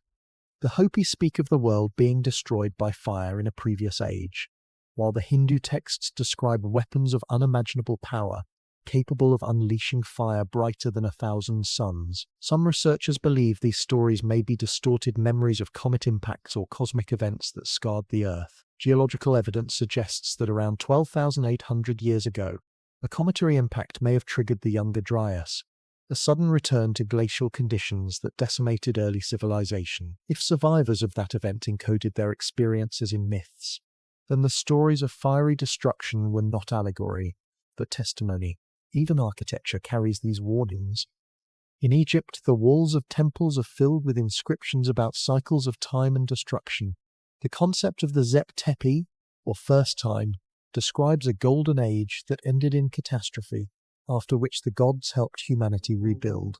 The Mayan calendar, often misinterpreted in modern times, was not predicting the end of the world in 2012. It was marking the end of one cycle and the beginning of another, a reminder that creation and destruction are part of an eternal rhythm. The builders of Göbekli Tepe carved animals and celestial patterns that may correspond to constellations and cosmic events, suggesting that part of the site was designed as a record of catastrophic encounters with the heavens. Why would so many early societies devote such energy to these themes, unless they believed their survival depended on remembering them? The Bible itself contains layers of warnings that go beyond the flood. The apocalyptic visions in books like Daniel and Revelation describe cosmic upheavals, stars falling from the sky, and the earth being shaken to its core. These descriptions eerily resemble astronomical events such as meteor storms, pole shifts, or volcanic eruptions. Mainstream interpretations cast these texts as purely spiritual allegories. But what if their origins lay in real, remembered disaster? What if prophets and scribes were preserving ancient knowledge disguised in religious language to ensure it survived even when the details faded? Interestingly, the warnings were often tied to morality. Disasters were not random punishments, but consequences of corruption, arrogance, or hubris. In Greek mythology, humanity is punished with floods and fire for defying the gods. In the Hindu cycles of yugas, each age ends when humans fall into ignorance and chaos, and the world must be cleansed to begin anew. This moral framing could simply reflect human attempts to explain tragedy, but it might also serve a practical function. Survivors may have realized that only societies that remained humble, cooperative, and prepared could endure cycles of catastrophe. By tying warnings to morality, they ensured that future generations would not ignore them.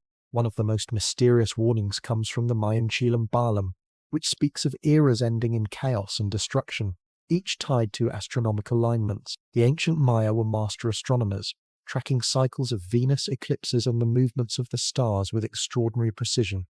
Their warnings may not have been symbolic at all, but based on real celestial cycles that they believed triggered catastrophic events on Earth. Likewise, the Dogon of Mali claimed knowledge of star systems far beyond the reach of the naked eye, and their stories include prophecies of future upheavals tied to the stars. How did they know such things unless the warnings came from a source outside ordinary human experience? Across the Pacific, the Polynesians spoke of the wrath of the gods manifesting in tidal waves and volcanic eruptions. In Japan, Shinto traditions preserved the memory of fire and floods brought by celestial dragons. In China, the mandate of heaven warned that dynasties would fall if rulers lost virtue, often coinciding with natural disasters. Again and again, warnings are encoded in myth, folklore, and religion. They are different in detail but identical in message. Human civilizations rise and fall in cycles, and destruction comes not as an if, but a when. Even the alignments of ancient monuments may serve as warnings.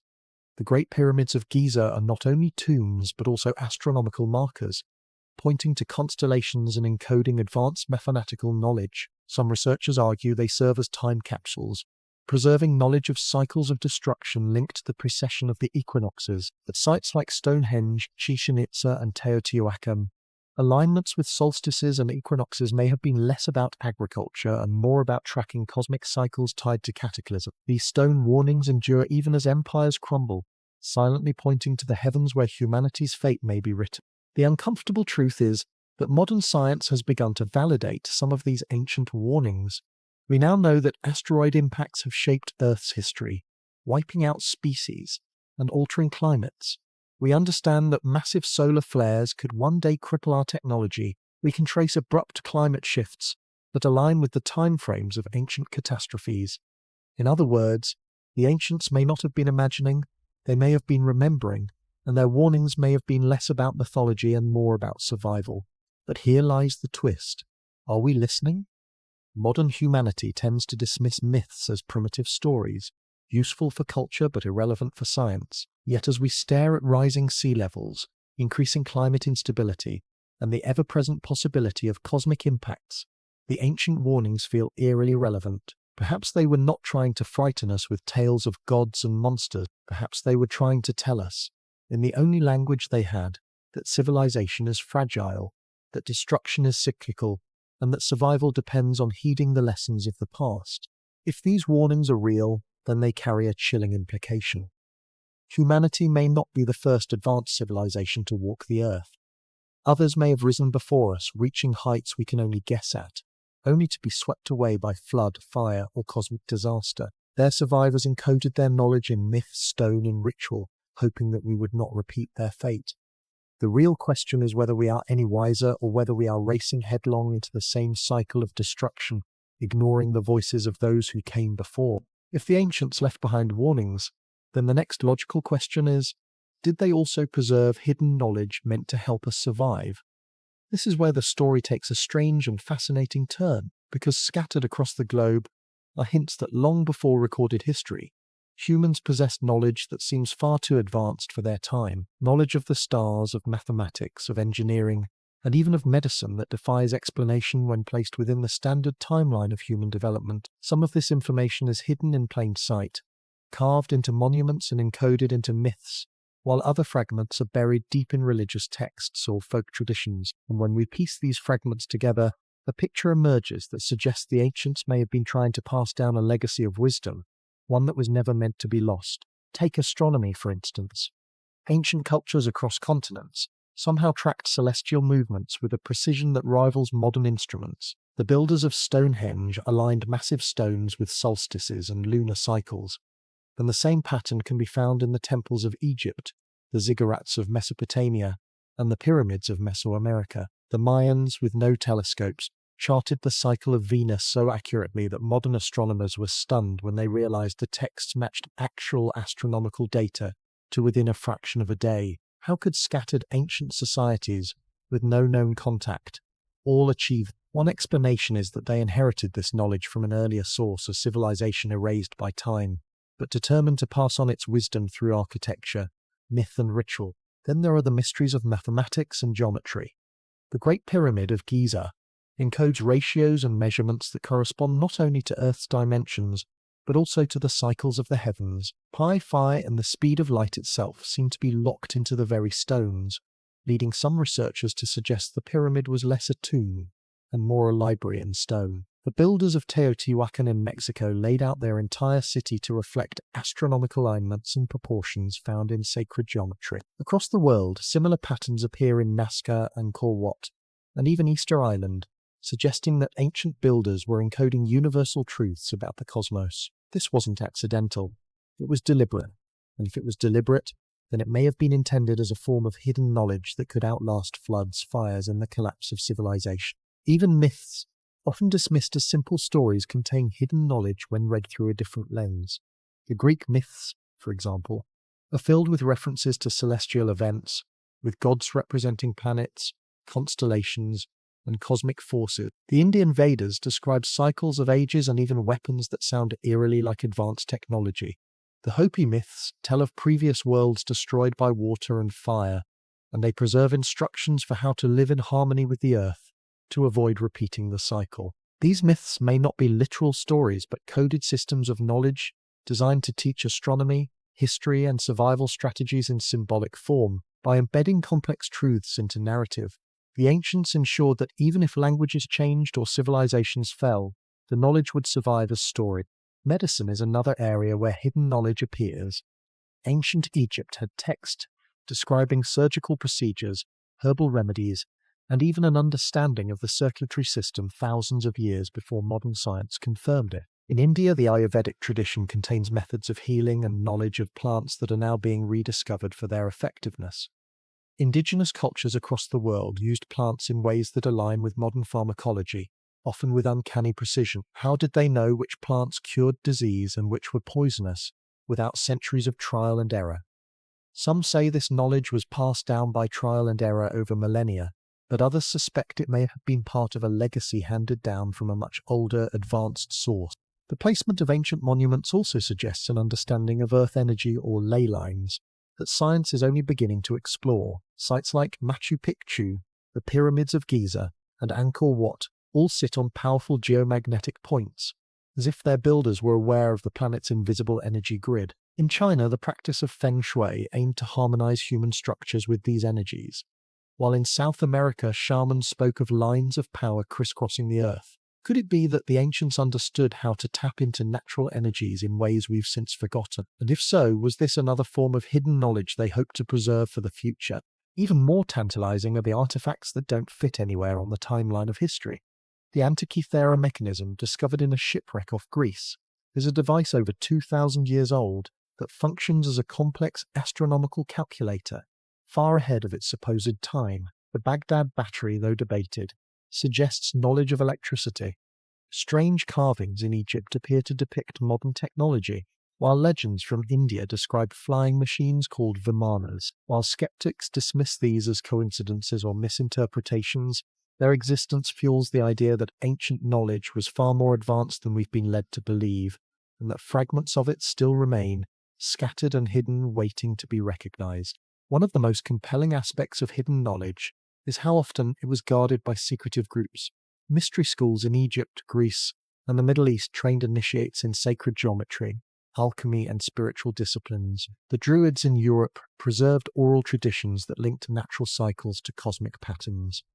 In India and Tibet, monks guarded ancient texts that spoke of lost technologies and cosmic truths. Even in the Middle Ages, secret societies like the Knights Templar and later the Freemasons claimed to hold fragments of wisdom passed down from ancient civilization. The secrecy itself suggests that this knowledge was considered powerful, even dangerous, and needed to be protected until humanity was ready. But if this knowledge was hidden, why hide it at all?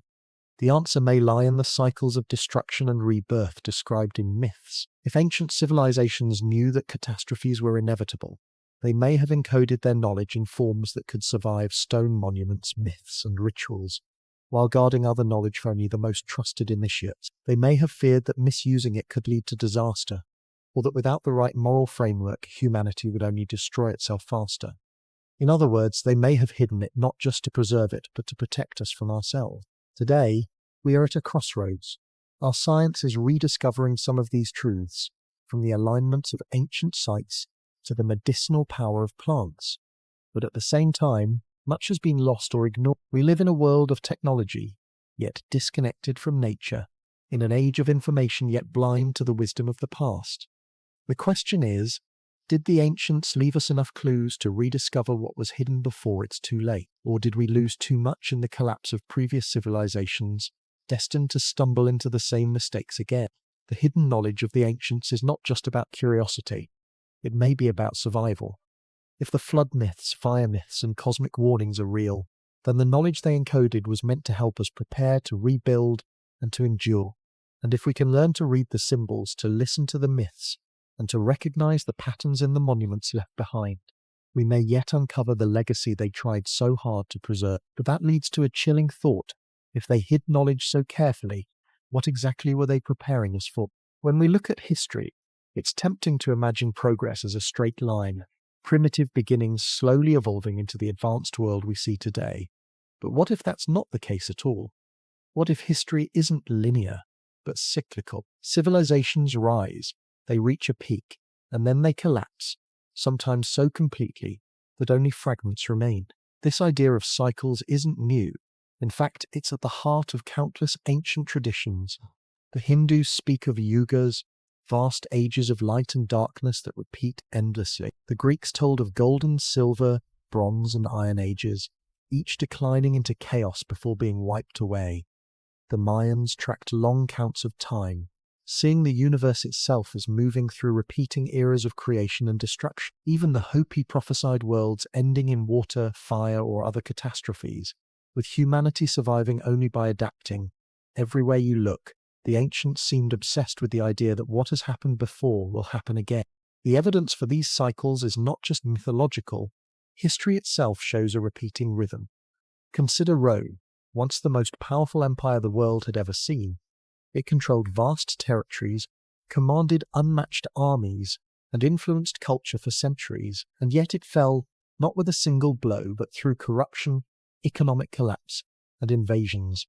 Its ruins still stand as a reminder that no civilization, no matter how mighty, is immune to decline. The same pattern can be found in Mesopotamia, Egypt, the Mayans, the Incas, and countless others. Civilizations rise to greatness, achieve remarkable feats, and then unravel, leaving behind only ruins and legends. If it happened to them, why would we believe it cannot happen to us? But what makes the ancient stories so chilling is that they don't just describe collapses caused by politics or economics. They describe natural and cosmic cycles, forces beyond human control, that periodically wipe the slate clean. The flood myths, the fire from the sky, the sudden climate shifts, all point to catastrophes that return in cycles.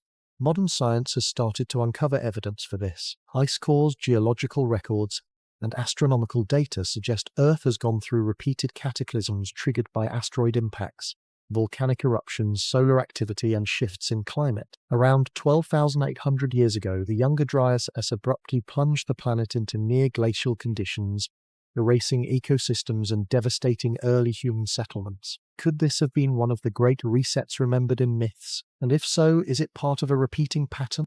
Even the concept of precession, the slow wobble of Earth's axis over 26,000 years, was known to ancient cultures and often linked to cycles of destruction and renewal. The builders of ancient monuments seemed obsessed with tracking time on a cosmic scale, as if they were warning us of repeating ages.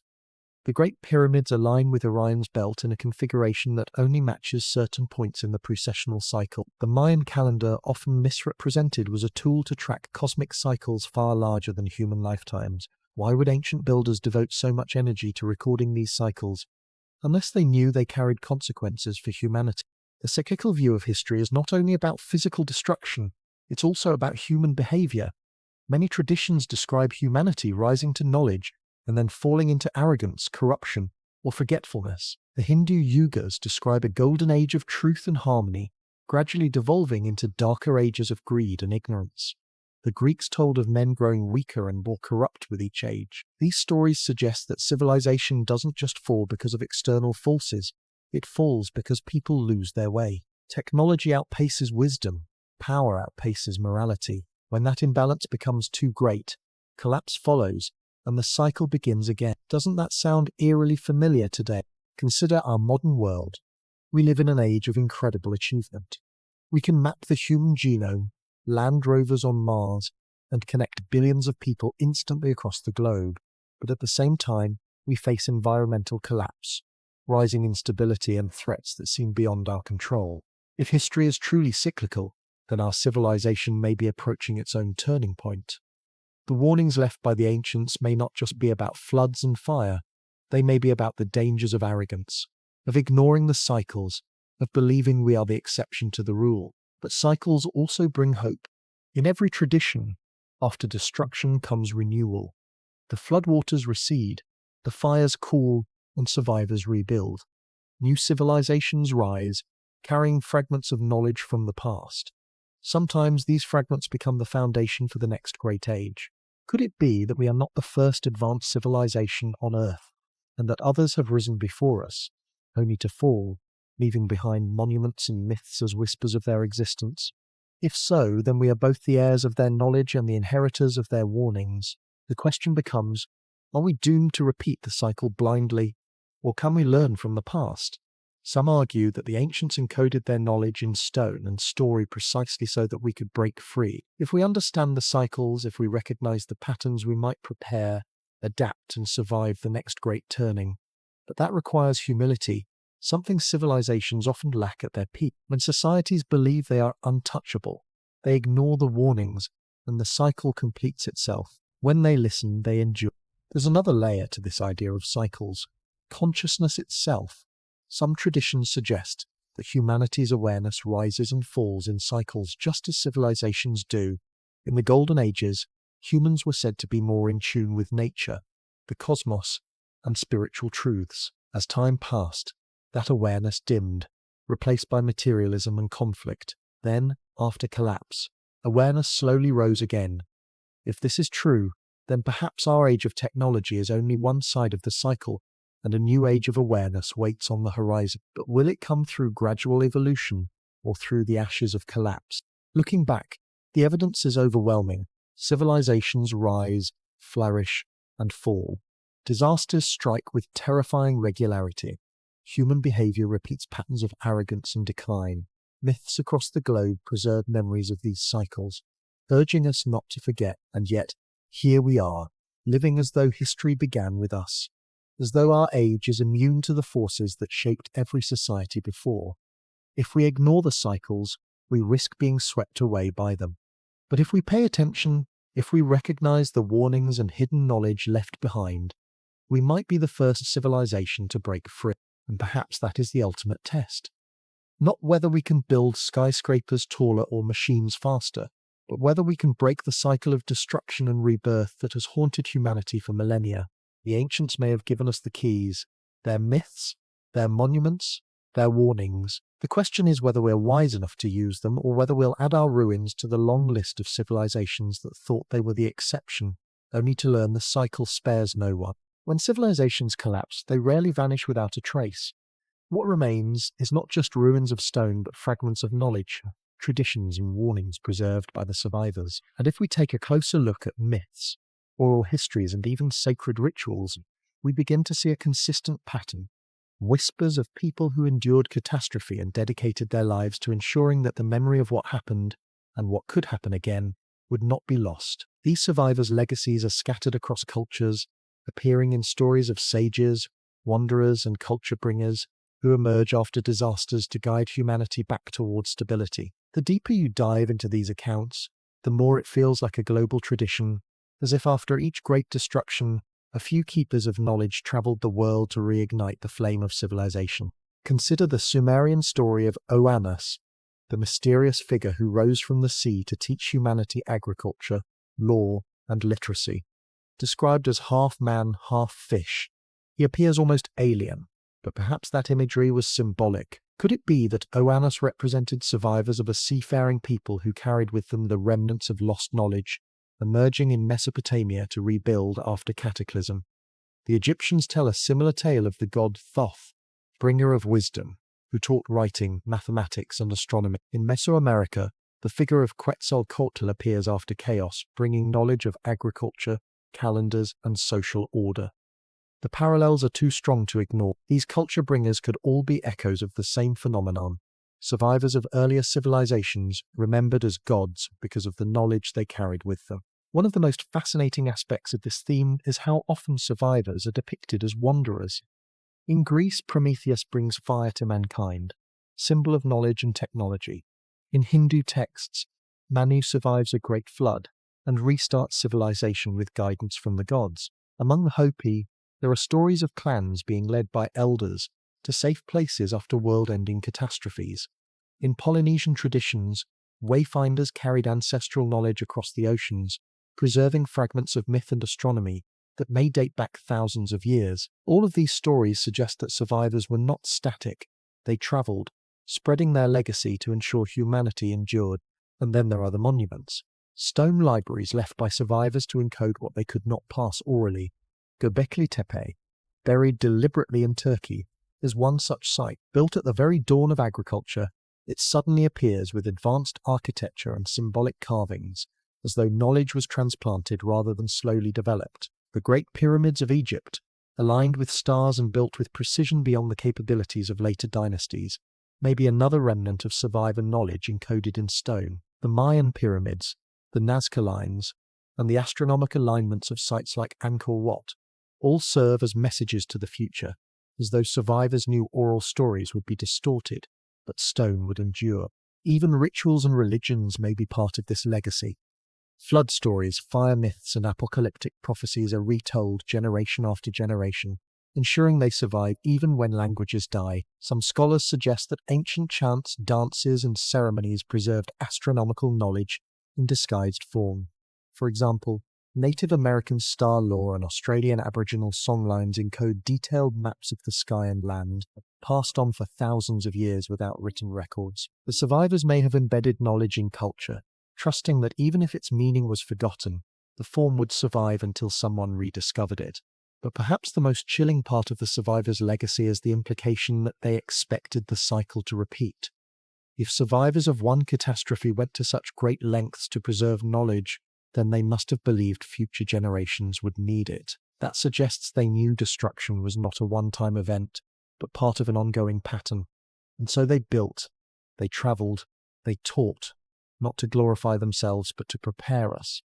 Their legacy was a message: we lived, we saw, and it will happen again. Be ready.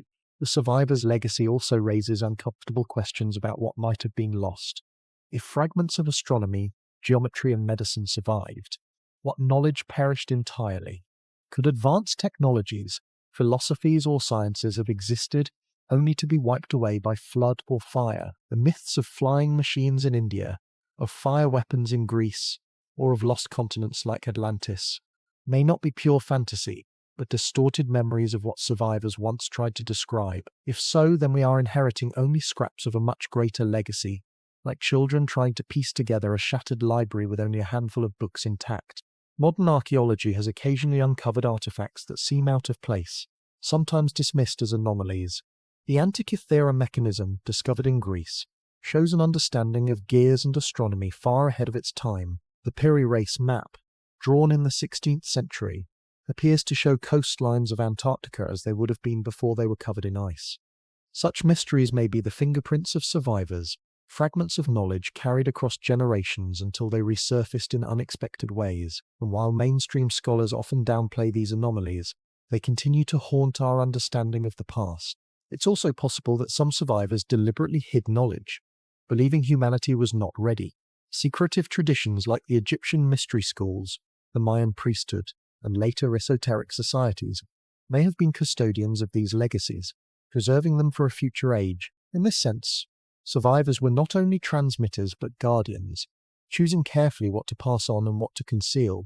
If that's true, then the hidden knowledge may not just be buried in ruins, but in rituals, symbols, and secret traditions still alive today. What makes the survivors' legacy so powerful is its emotional core. These were people who lived through unimaginable destruction, floods, fires, and the collapse of everything they knew. And yet, instead of only clinging to survival, they thought of the future. They built monuments, not for themselves, but for us. They carried stories not just to preserve their past, but to protect our future. Their legacy is one of resilience, sacrifice, and foresight. And if we ignore it, we risk repeating the very disasters they tried to prepare us for. In the end, the survivors' legacy is both haunting and inspiring. Haunting, because it reminds us that civilizations are fragile, and we may be walking the same path as those who came before. Inspiring, because it shows that even in the face of catastrophe, humanity can endure, rebuild, and carry wisdom forward. The monuments, myths, and mysteries they left behind are not relics of a primitive past, but messages from survivors, urging us to remember what was lost and to prepare for what may come again. The real question is whether we will listen to those voices across time, or whether their sacrifices will be in vain. There's something unsettling about the way history is taught. We're given the impression that it's neat, well documented, and largely complete. Cavemen evolving into farmers, farmers into city builders into empires, and eventually, us. But what if the truth isn't that tidy? What if the story of our past is incomplete, deliberately edited, or even suppressed? The concept of forbidden history, knowledge that has been hidden, dismissed, or outright banned, is not a fringe idea but a recurring theme across centuries. Whenever discoveries challenge the official narrative, they often disappear into obscurity, labeled as anomalies or hoaxes. Whenever myths point to a reality too unsettling, they're downgraded to mere superstition. The result is a version of history that feels comfortable, controllable, and safe. But beneath the surface, fragments of evidence suggest that the real story of humanity may be stranger, older, and far more complex than we're allowed to believe. One of the clearest examples of forbidden history lies in the ruins of ancient civilizations that appear far too advanced for their time.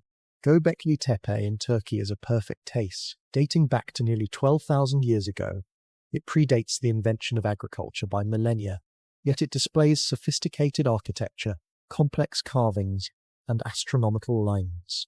According to mainstream timelines, hunter-gatherers should not have been capable of such feats. Instead of rewriting history, scholars often downplay its significance, as if admitting it changes everything we thought we knew. But maybe that's exactly why it is so unsettling. It forces us to question whether other advanced cultures existed long before what textbooks acknowledge as the first civilizations. The same pattern appears with underwater ruins.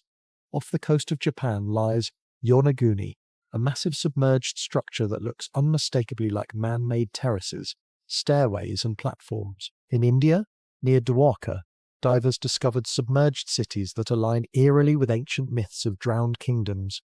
These ruins are tens of thousands of years old, older than the rise of Mesopotamia, older even than the earliest dynasties of Egypt. Yet rather than embrace the possibility that human civilization may stretch back far longer than we've been taught, many experts dismiss them, saying erosion or coincidence shaped them. But can coincidence really carve staircases and plazas? Or is this another piece of forbidden history left at the bottom of the sea? Forbidden history also appears in artifacts that don't fit the timeline. The Baghdad battery, an object resembling a primitive battery, suggests that electricity may have been known in antiquity. The Antikythera mechanism, a gear-based device discovered in a Greek shipwreck, functions as an astronomical calculator of astonishing precision, rivaling 18th century clocks. Maps like the Piri Race chart depict continents with uncanny accuracy, including details of Antarctica's coastline as it might have looked before being buried under ice. Each of these discoveries should have forced historians to reconsider the entire timeline of human development. Instead, they are often brushed aside, locked away in museums, or explained away with theories that strain credibility. Why? Perhaps because acknowledging them would unravel the entire narrative we've been taught. Another layer of forbidden history lies in mythology itself. Time and again, myths are relegated to the realm of fantasy, yet their consistency across cultures is too strong to ignore. Floods, fires, lost continents, and celestial catastrophes all appear in stories from Mesopotamia to Mesoamerica, but instead of exploring the possibility that these myths record real events, academia usually treats them as symbolic or allegorical. This dismissal may protect the mainstream narrative, but it also blinds us to the possibility that myths are encoded history, passed down in symbolic language to survive the collapse of civilization. If the ancients were telling us something vital, then ignoring it could be the greatest mistake of all. Religion too has its share of forbidden chapters. Ancient texts often contain stories that challenge the official line, only to be cut, censored, or hidden. The Dead Sea Scrolls revealed alternate versions of biblical traditions, some describing cosmic battles and apocalyptic visions that align more with ancient myths than with sanitized religious history. The Book of Enoch, once revered, was excluded from the Bible because of its strange depictions of watchers, giants, and catastrophic floods. Why were these stories removed? Were they too fantastical or too close to truths that institutions wanted forgotten? Again and again, knowledge that doesn't fit the narrative disappears, not because it lacks value, but because it threatens control.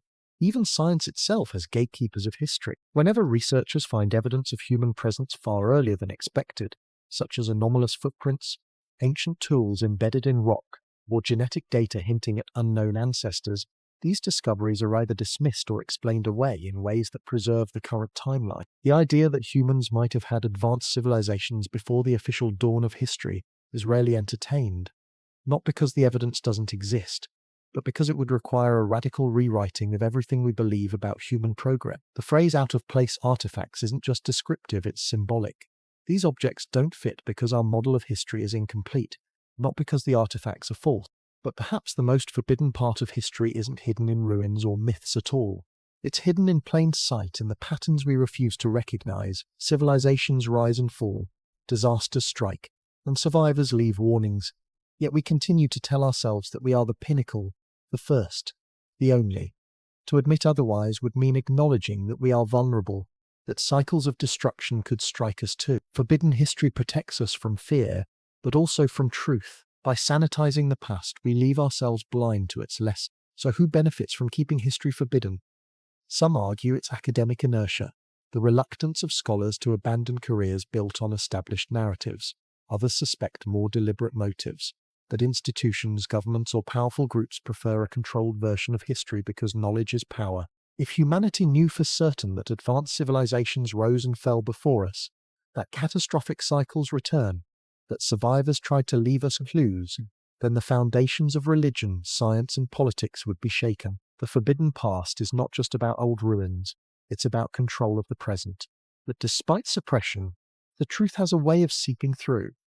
Every time an ancient site challenges the timeline, every time myths prove to align with geological or astronomical data, every time an artifact defies explanation, forbidden history cracks open a little wider. People begin to question, to seek to piece together the story themselves. And perhaps that is exactly what the ancients intended. Maybe they knew their warnings and legacies would be dismissed, distorted, or even hidden, but they trusted that some would keep searching. They left us puzzles in stone, whispers in myth, and clues scattered across the earth, waiting for those willing to see. The forbidden history of humanity may be less about conspiracies to hide the truth and more about our unwillingness to face it. Because if we admit the past was stranger and more advanced than we've been told, then we must also admit that our future is not guaranteed. that the cycles repeat, that we may not be the first and we may not be the last. In the end, forbidden history is not just about what has been erased, it's about whether we have the courage to uncover it, to face it, and to learn from it before it's too late. Every great civilization in history has believed, in its own way, that it was the exception. Rome thought its empire eternal, the Egyptians saw their dynasties as divinely ordained, and the Mayans believed their calendars measured time itself. Yet each of these cultures collapsed, their monuments remain, but their people, their languages, and their power dissolved into history. That's the uncomfortable truth. No civilization has ever lasted forever. So the question we must ask ourselves is simple but terrifying. Are we? On the surface, it doesn't feel that way. We live in the most technologically advanced age humanity has ever known. We have skyscrapers that scrape the clouds, machines that fly across oceans in hours, and networks that connect billions in an instant. We've split the atom, mapped the genome, and even reached into space. It feels unshakable, permanent, inevitable. But that's exactly how every other great civilization must have felt before their fall. The Sumerians built cities of wonder, the Mayans mapped the stars, and Rome commanded half the known world. None of them believed they were standing on the edge of collapse until they were. What makes our situation different, or perhaps more precarious, is that we live in an age of immense power, paired with immense vulnerability. Our global systems are deeply interconnected. A collapse in one part of the world can ripple across the planet in hours. Financial crashes, pandemics, climate events, or political instability no longer remain local. They cascade. Ancient civilizations could fall in isolation, but we've built a civilization so interconnected that if we stumble, the whole structure shakes. In a strange way, our strength may also be our greatest weakness. The ancients warned of floods, fire, and cosmic events, and science today confirms that those threats remain. Rising sea levels are already swallowing coastlines, eerily reminiscent of the flood myths echoed across culture. Fire from the sky, once described in myth as punishment from gods, is now recognized as the very real danger of asteroid impacts. NASA has confirmed that near-Earth objects pass close to us more often than we'd like to admit, and even a small one could devastate modern society. Solar flares, which in ancient times might have been described as heavenly fire, now represent another looming danger. A massive geomagnetic storm could fry our satellites, power grids, and communication systems in an instant, plunging us into chaos. These are not fantasy, they are realities waiting for their turn. Then there are the dangers we've created ourselves. Nuclear weapons, capable of wiping out millions in seconds, are scattered across the globe in the hands of rival powers. The ancients spoke of fire brighter than 1,000 suns. We now hold that fire in our arsenals. Climate change, driven by industrialization, threatens to destabilize food systems, weather patterns, and coastlines.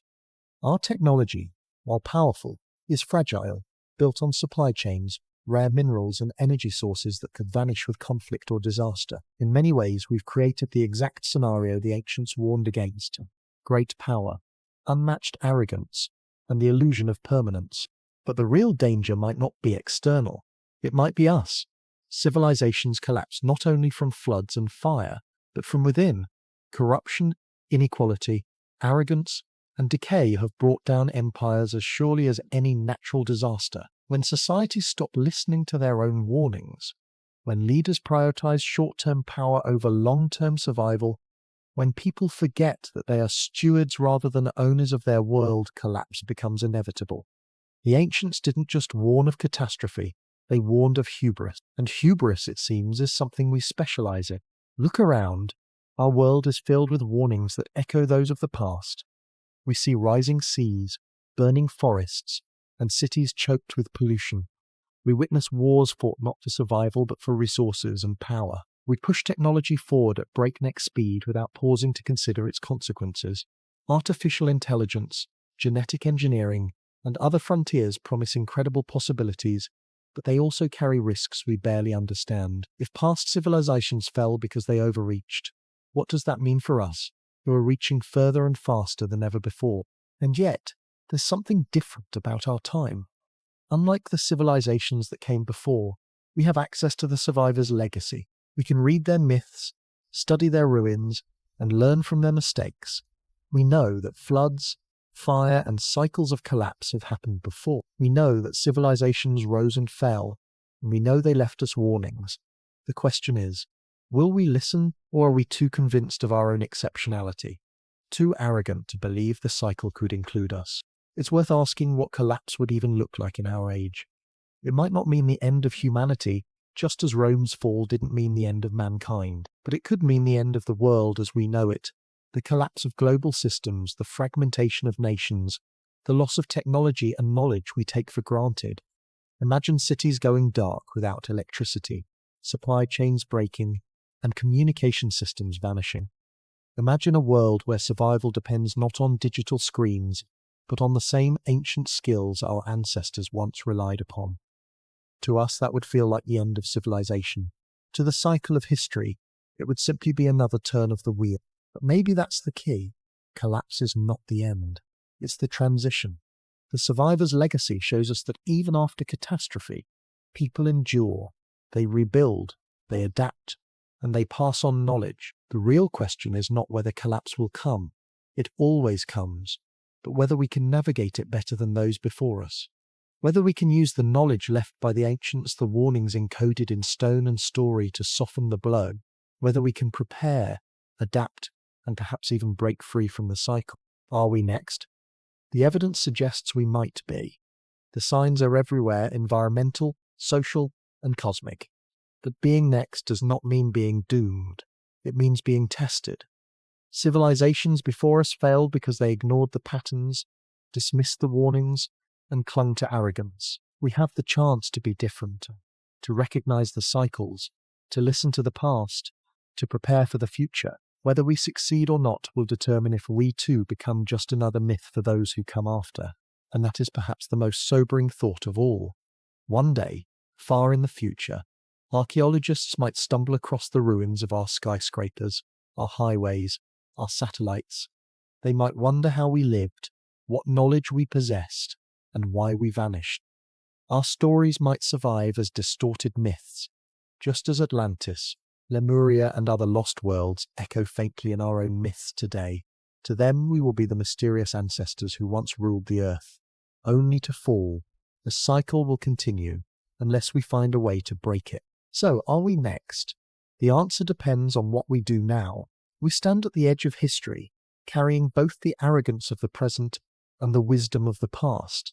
The ancients left us their legacy for a reason.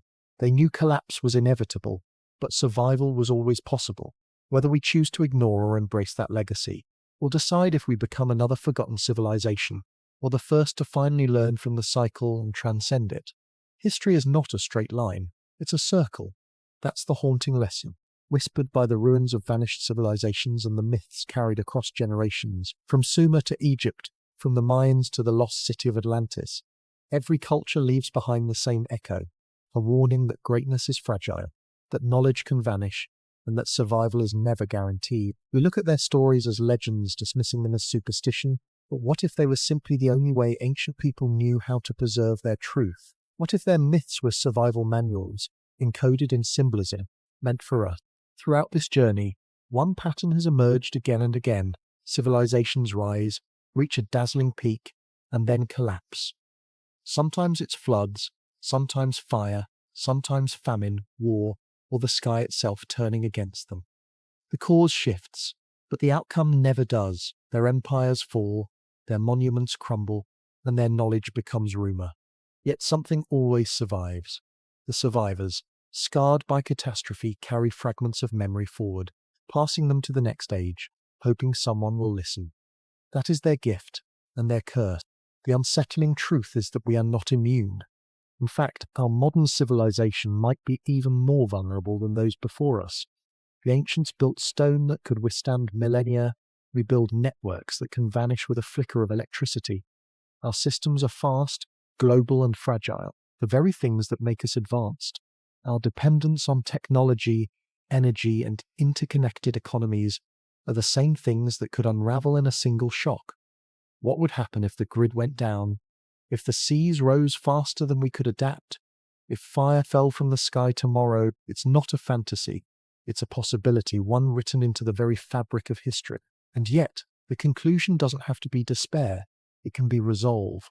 If there's one thing the survivor's legacy teaches us, it's that collapse is not the end. It's a turning point. The ancients endured disasters we can hardly imagine and still rebuilt. They carried knowledge across floods, fires, and ages of darkness. We are here because they refused to vanish completely. That resilience is our inheritance. It means that even if disaster comes, survival is possible if we learn, adapt, but preparation requires humility. It requires admitting that we are not invincible, that we are not the first, and that history is not guaranteed to favor us. It requires listening to the warnings carved into stone, whispered in myth, and confirmed by science. The cycle may be unbroken, but it is not unbreakable. If any civilization has the chance to defy it, it is ours, because we can see the pattern, recognize the signs, and choose differently. The question is whether we will. Will we treat the survivor's legacy as nothing more than stories, or will we see them as the messages they were meant to be? Will we continue down the same path of arrogance, or will we use our knowledge to rewrite the ending? That choice belongs to us. And maybe that's the final mystery, that the ancients didn't just warn us of collapse. They challenged us to prove them wrong, to take their legacy, their scars, and their stories and turn them into something greater, to break the cycle, to be the first civilization, not remembered for its fall, but for its survival. So as we stand at the edge of history, staring into the future, one truth remains. We are not alone in this journey. We walk in the footsteps of countless worlds before us. They fell, but we do not have to. Their stories are ours now. What we do with them will decide whether we are the next forgotten legend or the civilization that finally learns to endure.